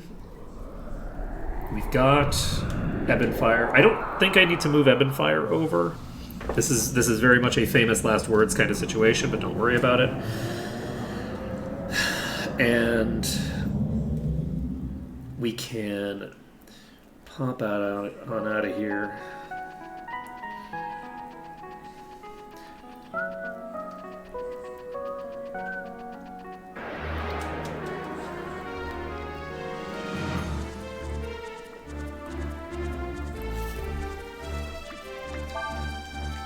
But yeah, we should get access to a very good master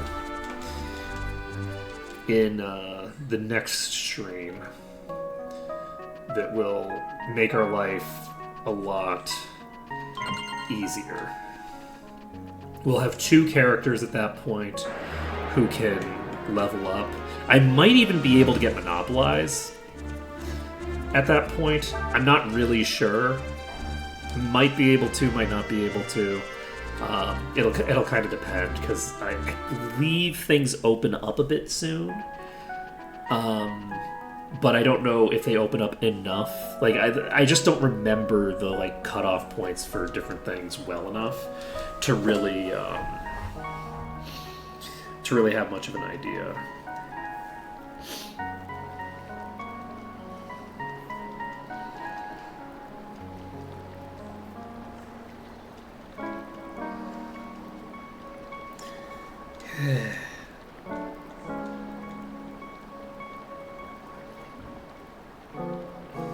It is true. Like, we do have the worst manners. Like, just because you have the ability to invade somebody's mind doesn't mean you should. Especially if you're just going to ask a stupid question like, can you tell me what to do? You really should be sorry, Nina, actually.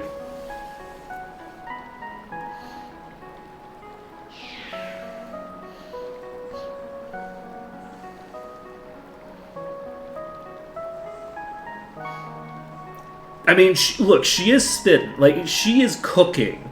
Like, that's the thing with Days, is she is fully cooking.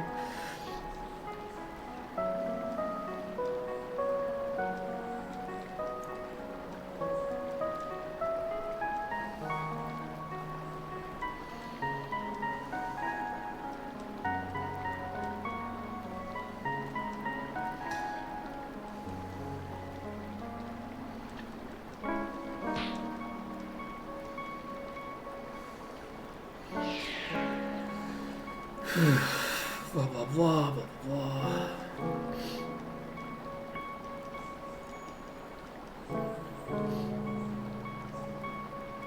I don't know, man. Days is really cooking. Like, Days does seem like the only person who has, like, any sort of, like, goal or objective. Everyone else really is just kind of, like, going with the flow and, like, not... They just don't have agendas. Did you tell me to go away? Yeah, that's... Okay, look. You invited me to this party, you know? I mean, let's go, I guess. I guess it's orgy time. Add a little bit of diversity to this cast here. God damn. I stand by my statement that, like, her harem fantasy is incredibly juvenile and kind of pathetic. But that being said, she also has been trapped in, like, armor and hasn't had access to, like, hormones for, like, however long. So I guess it makes sense that she's just like, this is like very Irenicus coded of like, ah yes, I'm trying to remember the vague concept of emotion, right? Like, because, you know, emotions are just, it's a physiological phenomenon. She doesn't have physiology right now. Like, now so is intellectual thought. Intellectual thought is also physiology. We don't worry about it. Don't worry about it. It's all glands, is what I'm saying. So since it's all glands and she doesn't have glands, like she's maybe trying to recall what sexual desire feels like, and so she's doing this. Like it's that stereotypical because she doesn't actually feel anything. Like unclear. I mean, she clearly feels annoyance. So there is that. You do need glands to feel annoyed. Though I will say, Death does not have glands, but Death does clearly get annoyed with people. I really enjoy I really enjoy Terry Pratchett's books. Shock, awe, right? Like controversial statement, right? I know Terry Pratchett is good actually, but it is very funny how, like, you know, Death insists that he doesn't have emotions, but he clearly does. Like I love that all of the, shall we say, non-glandular beings all like insist that they don't have emotions, but they all clearly do. And by this I mean they insist as characters that they don't. The part of the point of the narrative is that they clearly do, right? Like to be clear, this is intended by the author. This is not like, oh, ooh, there's a plot hole where Death is actually like has feelings. It's like, no, that's the plot.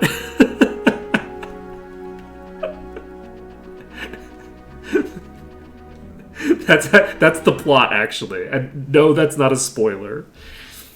It's the plot. It's the whole thing. Of which book? Any of them. Pick one.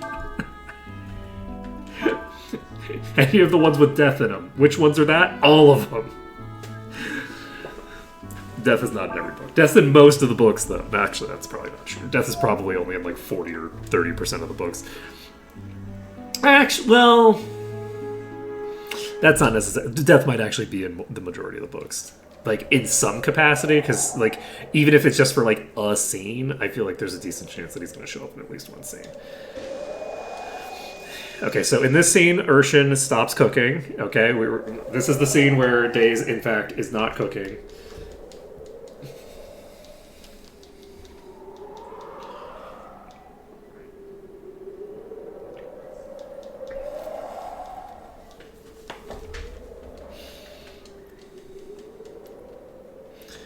I am saddened by the fact that you have left, Urshan.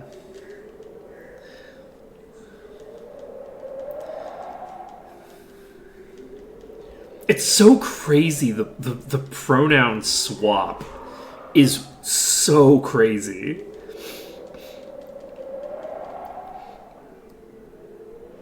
They start using masculine pronouns for the armor that's kind of like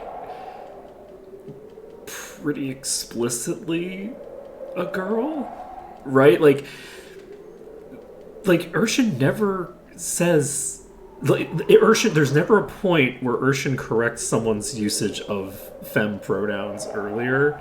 So it's very weird that people are now changing Urshan's pronouns randomly. I'd be curious in the Japanese how that goes, because like in Japanese, it's more. It's a little bit different. Pronouns work different. Like how you would categorize someone based off of like the context clues of conversation as masc or femme. It's just a little bit different than it is in English. So the distinction there is one that bi is one that you have to kind of like find in the text to a degree, but like I don't know, man. I think it's very weird that people start immediately using masculine pronouns for Urshan the second that Days leaves the armor, because it's like everybody's been using feminine pronouns for Urshan the entire time. It's very weird to switch to he him after you've been using she her the entire game. That's just very strange. Because everybody else was always talking about Urshan. They weren't talking about days. They didn't know days existed. Like, they were referring to Urshan. They weren't referring to days. Now, Urshan, when referencing Urshan, is referencing days, right? Or themselves, depending on the context, because they call themselves Urshan too, because of course they do. Of course, she does, okay? They them is fine. But using they them in the context where other people are explicitly misgendering them feels weird. That being said, do I think that people are misgendering Urshan? Not really, because my assumption would be that Urshan is just envy and doesn't care. Like, my assumption would be that Urshan is any all, because Urshan doesn't probably have any concept of gender. But that's beside the point. Well, Urshan probably has some concept of gender, in that some people are she's and some people's are he's. Right? Like, that's probably about as far as Urshan understands gender. Which is a perfectly fine understanding of gender. That's like 90% of what you need to get. That gets you 90% of the way there. Hey man, some people are she's and some are he's. What about the other 10%? Hey, you know, some are both, some are neither, some are sometimes one or sometimes the other. Don't worry about it. When in doubt, ask. Like, it's not that complicated. And if you fuck it up, you apologize and move on with your life. It's not that serious.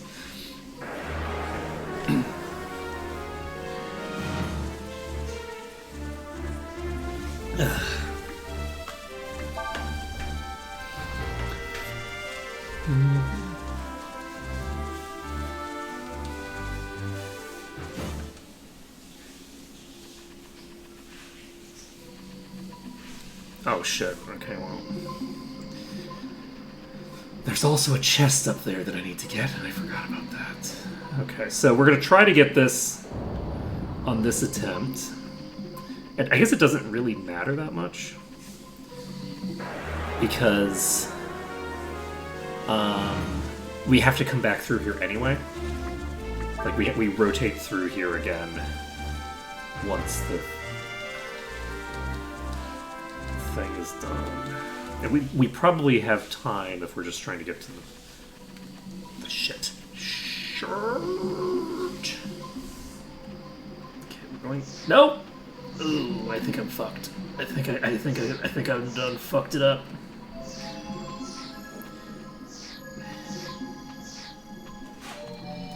Please.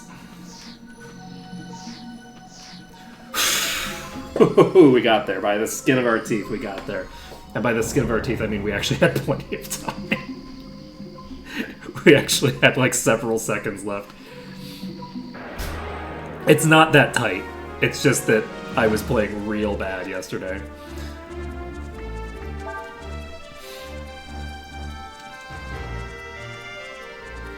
Games that don't necessarily look like grids, but which are grids, are an interesting challenge to maneuver. Because if you spend the majority of your playthrough not treating it like a grid, you're not like ready for it when the grid aggressively asserts itself into your control scheme, where it's like, no, you have to respect the grid right now, and if you don't respect the grid, you will fail, right?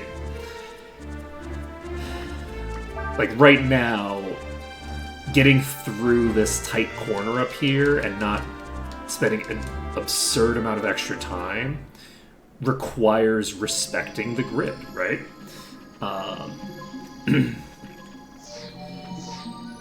My hope here is that I can just get across. There we go. Easy peasy. Easy peasy, just a tiny bit cheesy. We got there. So, I believe we are now locked in on this party. So nothing new can be done to this is a new point of no return for this party. So this party cannot be altered. I can't change equipment. I can't do anything with them. So I can't learn any enemy skills. We've reached a point of no return. The last time we haven't come back to these characters outside of story cutscenes. So we're done with that for now. We get ourselves. I feel a presence. 'Tis like a dawn of the endless. Man, you don't even recognize yourself? Like, come on, man.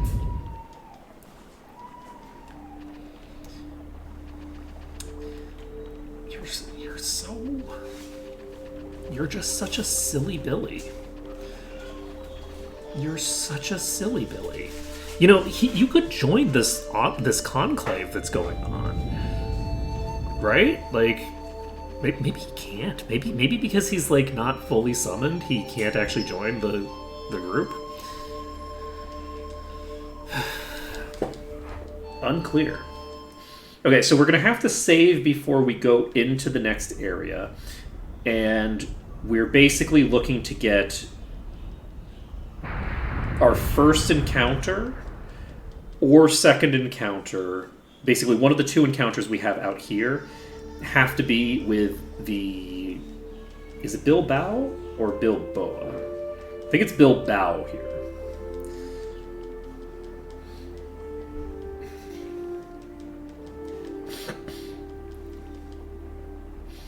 One thing that's kind of interesting is that the enemies here, the Bilbao, actually have less HP than the Bilboas that we fought just now.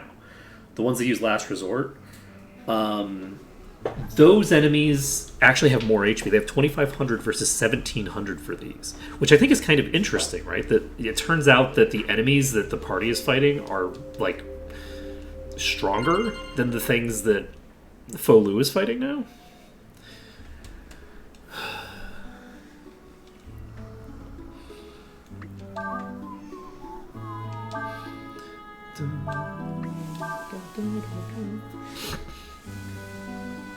Alright, so we're saving over the same file because I said so, don't worry about it.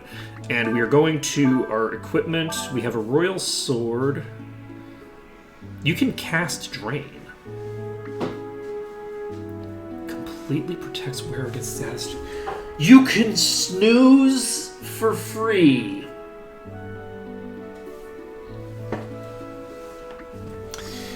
I can just snooze. I don't lose. I can just snooze at will. Okay, that's fine. Doesn't matter. We're going up to Mount Yogi. We are actually going to save again because I can snooze and not fall asleep. So that's good to know.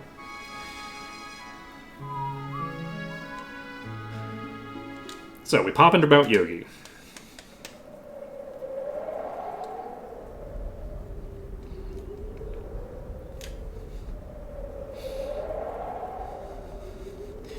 We have a opening cutscene.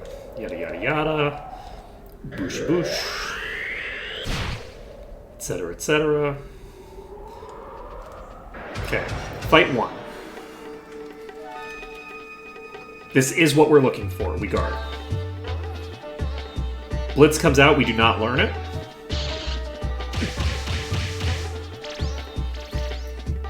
We don't take that much damage, actually. Blitz comes out. We learn it.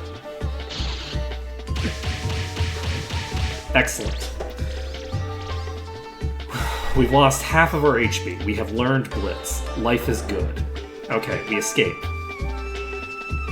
We can't get away. That's concerning. Blitz comes out again. We don't love this. This is not great for me. It's going to be very funny if you blitz and kill me. You did not blitz and kill me. We're fine. We were able to get out of that fight. So, the next fight that we get into, I think we have to snooze. Let's hope that we run into, like, a cairn. That would be nice. I don't... Fuck. I'm potentially going to get an extra fight here, but... I think we're fine. Okay, this is a cairn. I'm going to try to snooze. It's waiting patiently. I love to see that. Okay, that's a 300 HP heal.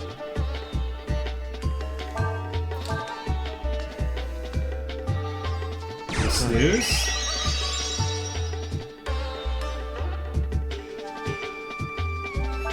I don't know what this does, so I haven't looked at its AI.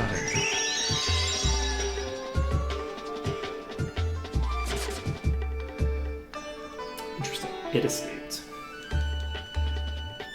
Okay, that's fine. We take those. So, with that having escaped, we get 0 EXP. It's the same as if we had escaped, but we get a bunch of HP back. So, my hope is that we run into some cairns in here, and we can heal up off of the cairns in here. Now, we are going to take a couple of extra steps that we didn't need.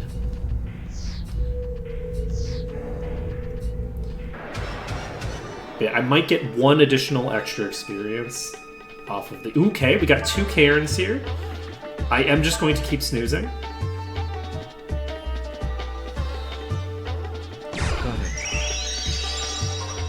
Because that seems useful. And does snooze scale off of HP? I think it does, right? That is 330 and 36. So I believe it's just 10% of your maximum values. No, it can't. Right?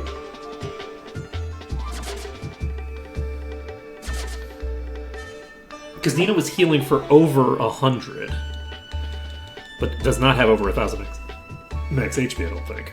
I'll have to look at Nina's values and what she's healing for. Because for Faux Lu, it looks like pretty exact. Oh wait, she's not using snooze. She's using rest.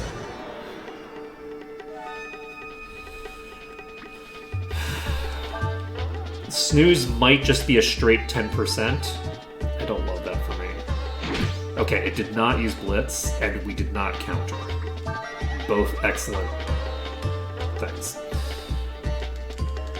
Crazy how much damage Blitz does. Is Blitz HP based? In this one? I wonder if Blitz is basically a breath weapon in this. Sup? Thou art the one that claimeth to be a god. Me god, who you tiny man? Blah blah blah blah blah blah blah blah blah. Talk shit, talk shit, talk shit, talk shit, talk shit. Me not understand puny man. Puny man talk shit. Me smash. Perhaps the world needeth not God? What sayest thou? Puny not make not sense. Me kill puny man.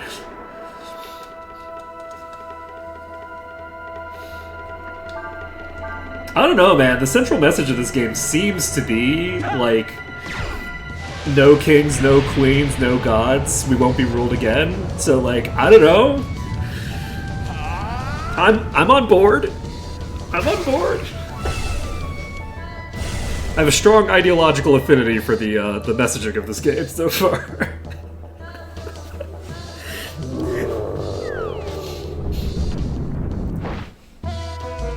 Okay, so we're killing Bellwood, I believe. Bellwood's the one on top. Okay, Bellwood's down. Excuse me. Okay. And now we just burn down Marl until Marl's down. And then the fight's over. So.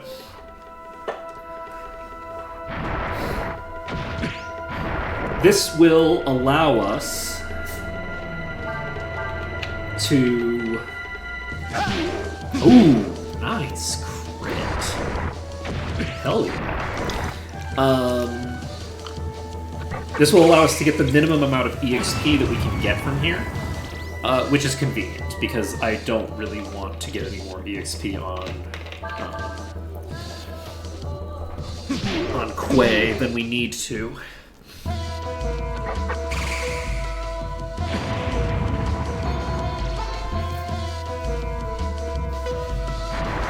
I kind of feel like we should be immune to earth damage, though, right?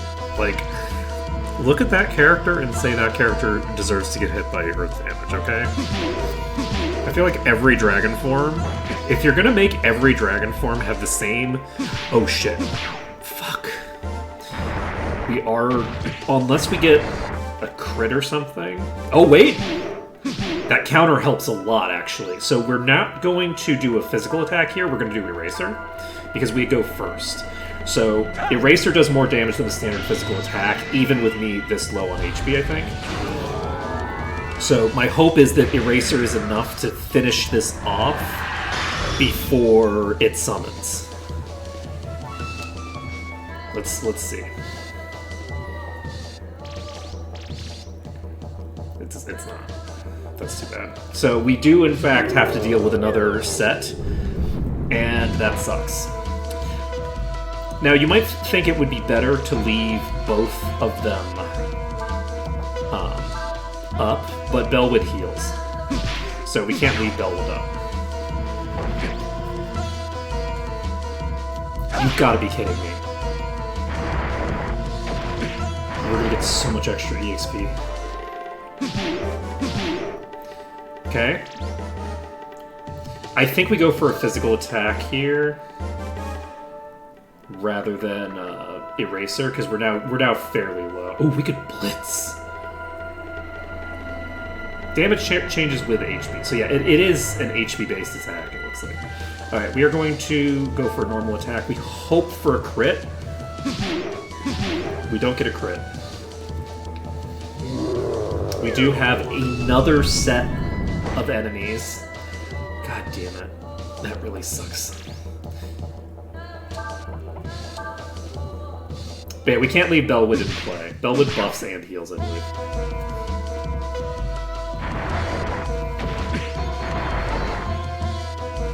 Counter, please kill. Thank you. Okay, so... Not optimal. We might actually have to reload for this, but probably not. I don't think that it's enough to matter. But that is more than we got the last time. Which is crazy. It's crazy that that's more enemies than we got the last time, because the fight went on for so much longer that, like, we ended up having a bunch of counters that we didn't... Basically, the counterattacks meant that I was doing less damage to the boss because I'm like doing normal physical attacks to not kill the adds, but then I'm killing the adds anyway. So the fight goes on for longer, but the adds are still dying. So, pretty rough. We have a Law Void here. We are going to escape. We were able to flee. But yeah, I don't think this will cause a problem. Because, again, it's like not that big of a difference over what we got last time. But it could be a problem. We got almost 50% more experience than the boss itself is worth.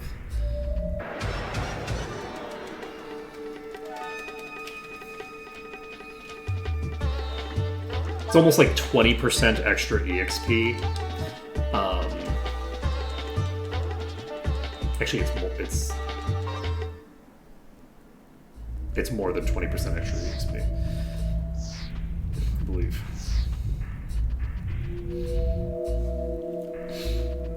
Yeah, it's a little bit over 20% extra EXP that we got compared to the minimum. Compared to what we got last time, it's less than 10%, but compared to the minimum EXP that we can get, it's a fairly large difference.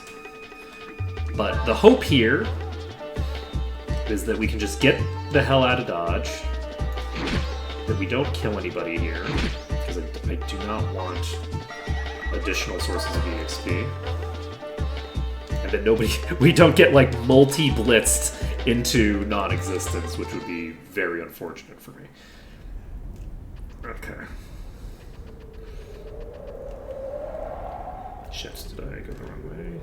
No, this is the correct way. I took a couple of extra steps because I'm dope. Okay, here.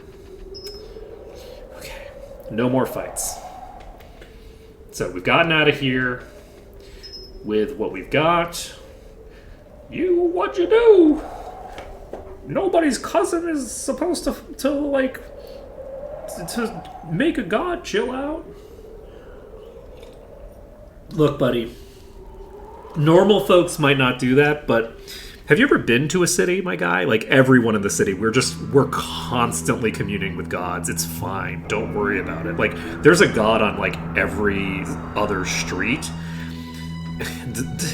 Seriously, don't worry about it. I'm very normal where I come from. It's just that you live in a rural environment, so you don't know shit. Have you considered that the only reason cities don't get blown up every 3 days is because somebody's got... Okay, I guess it's my turn to go commune with the mountain god. Okay. Please don't kill us, oh great mountain god. Oh. We've got like a roster. There's like 6 or 7 mountain gods that we have to appease. So like we have to like everyone has 1 day of the year that they have to go appease the mountain god. You start doing it when you're 8. This seems very reasonable to me.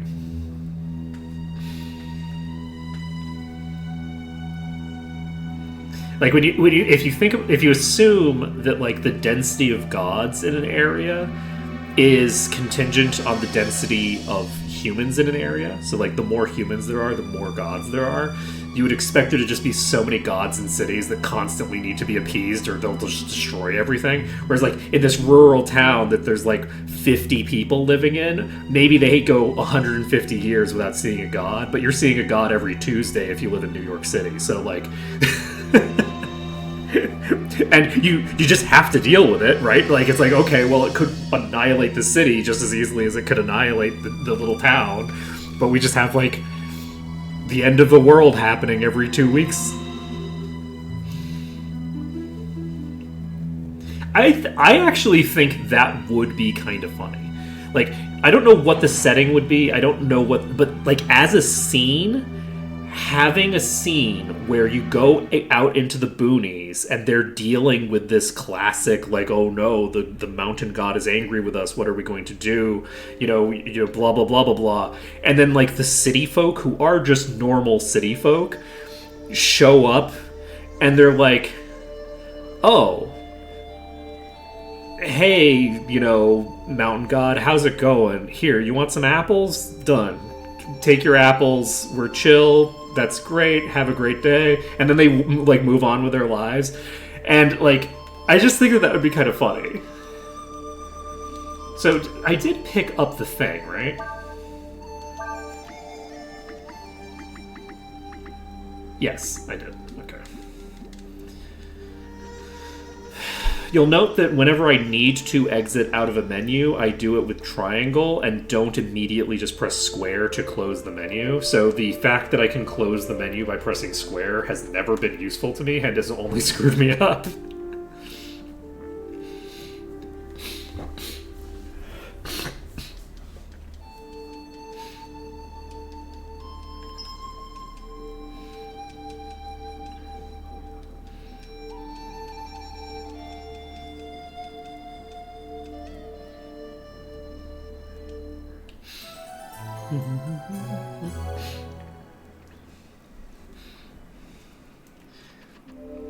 We need this to be like Falu's like anti-capitalist awakening. To just be like, you know what? The landlords are bad, actually. You know what? Landlords are bad. Now, unfortunately, I can't look at Ryu's stats. So, like, since I can't look at Ryu's stats, I can't see if I've gotten too much EXP. He be this way, Sarah. Mayhap I can still escape unnoticed by young soldiers. So, yes, how are we going to do that? We're going to... I saw, like, when I was Googling something at some point, I saw, like, a GameFAQs thread that was like, so is Faolu kind of like an idiot? And I didn't read the thread, so I don't really know what they were talking about, but, like, I'm like, this scene makes me think, yeah, you know, maybe Faolu is kind of an idiot. Maybe he is, in fact, kind of a moron.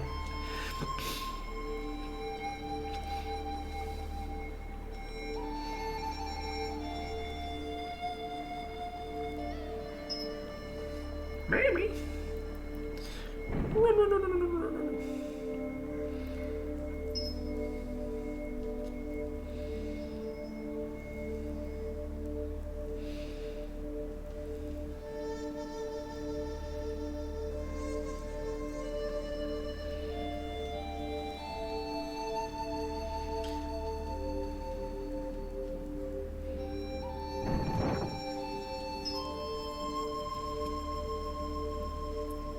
I knew there was something different about you.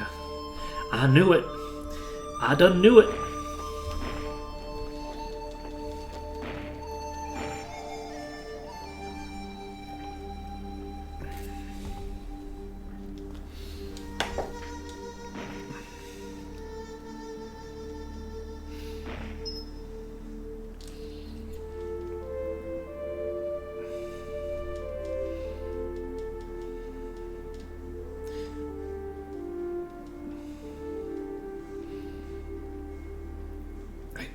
I kind of feel like you could just, like, come with. Like, there's really no reason for you to be... There's no reason for you to just stay in here, you know? Like, you could come with me. It's fine. I can carry you in my big, strong arms. See, if Faolu was a proper, you know... What is it, the male lead? If he was a proper male lead, he would have picked her up and carried her through, and they would have gone and flown off or whatever. And that's how it needs to be. That's how it needs to be. This is how you can tell he's not the male lead. This is how you can tell that Quay is the male lead, okay? If that was Quay would have realized, hey, you know, I could probably do, like, single target damage to these soldiers and not, like, fuck up the whole town, right?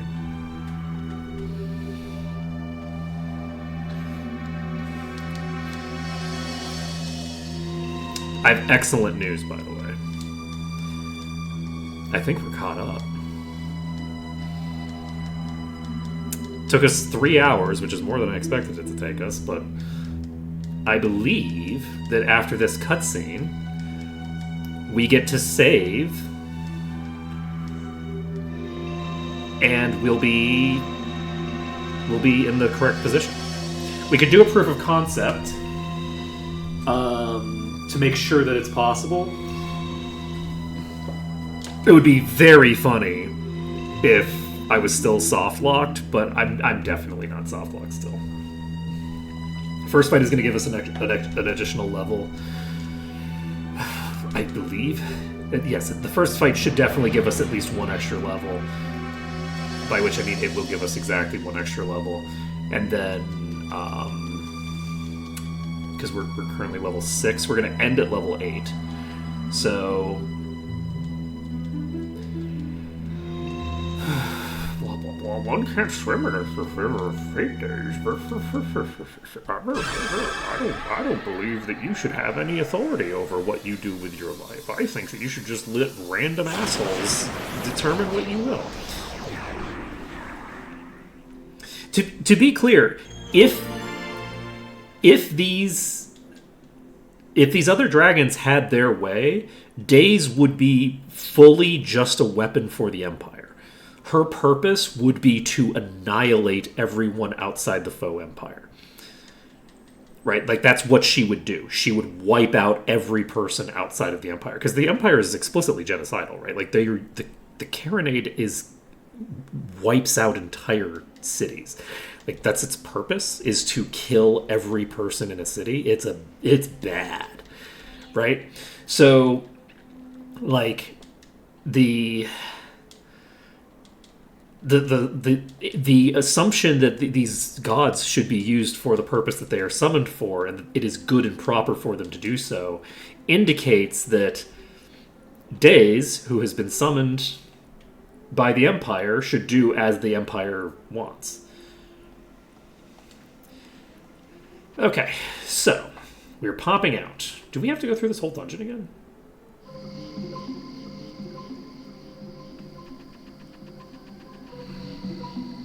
I guess we have to leave. We have to walk back out through the dungeon. Okay.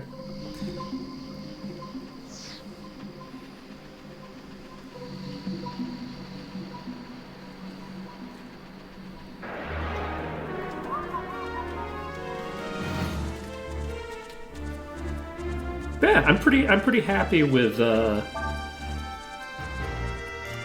progress today. I was expecting it to take a little bit less time than it ended up taking. I guess this is a fairly short section from a gameplay perspective, and it is a lot of plot. It's just a lot of, chit-chatting and, walk here, talk to this person, that you don't really get more efficiency out of, right? Like, I cut a lot of time out of not failing the timer thing here over and over and over again. We got through the mountain on the first try instead of on, like, their third try or whatever. Like, we didn't waste nearly as much time, but it still takes a pretty decent amount of time to get through this. Speedrunner, I am not. But we are... but we got Ebon Fire, which is pretty exciting. I'm looking forward to tinkering with Ebon Fire a bit, because that was doing a lot of damage. And yeah, she has 800 max HP, and she's healing for over 1,000. I'm gonna have to take a look and tinker with Snooze and Rest a bit more, because I assume that Rest at the very least is based off of your Wisdom.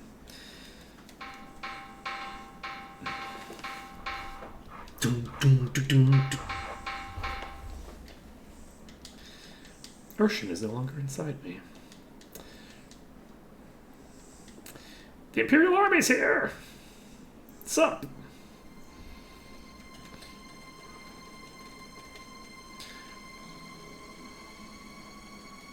So who told you? How did they find out about this?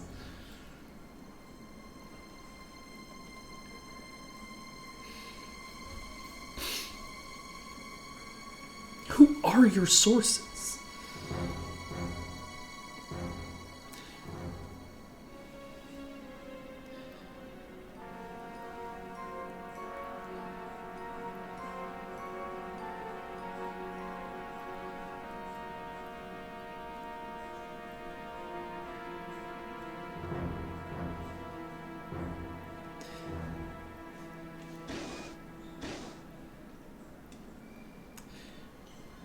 The kind of crazy thing about this is that I kind of feel like, okay, let's get ourselves properly set up for tomorrow. We will give you your gear.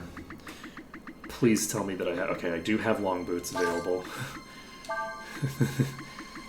It's a little spooky there for a second. It's fine though. Alright, we have 48 defense.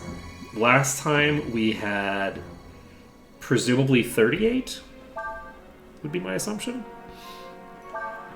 And do I feel like we need to do a proof of concept here? Is this before? I don't think I need this. Let's see about this. Are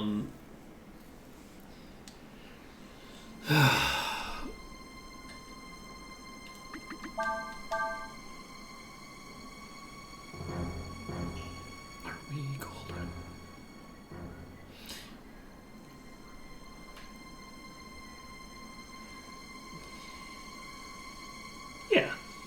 Okay, cool. Okay, so I think we're going to just end things here for today. So, this has been a just extra stream that we're doing just so that on Monday we can jump right into making progress with the game rather than having to redo everything. It feels like a good usage of a weekend stream to get that done. But that's going to be it for today. So thank you everyone for watching. I hope this has been enjoyable for you. And I hope to see you again on Monday when I believe we've got everything that we need to progress and everything will be great. Bye, folks.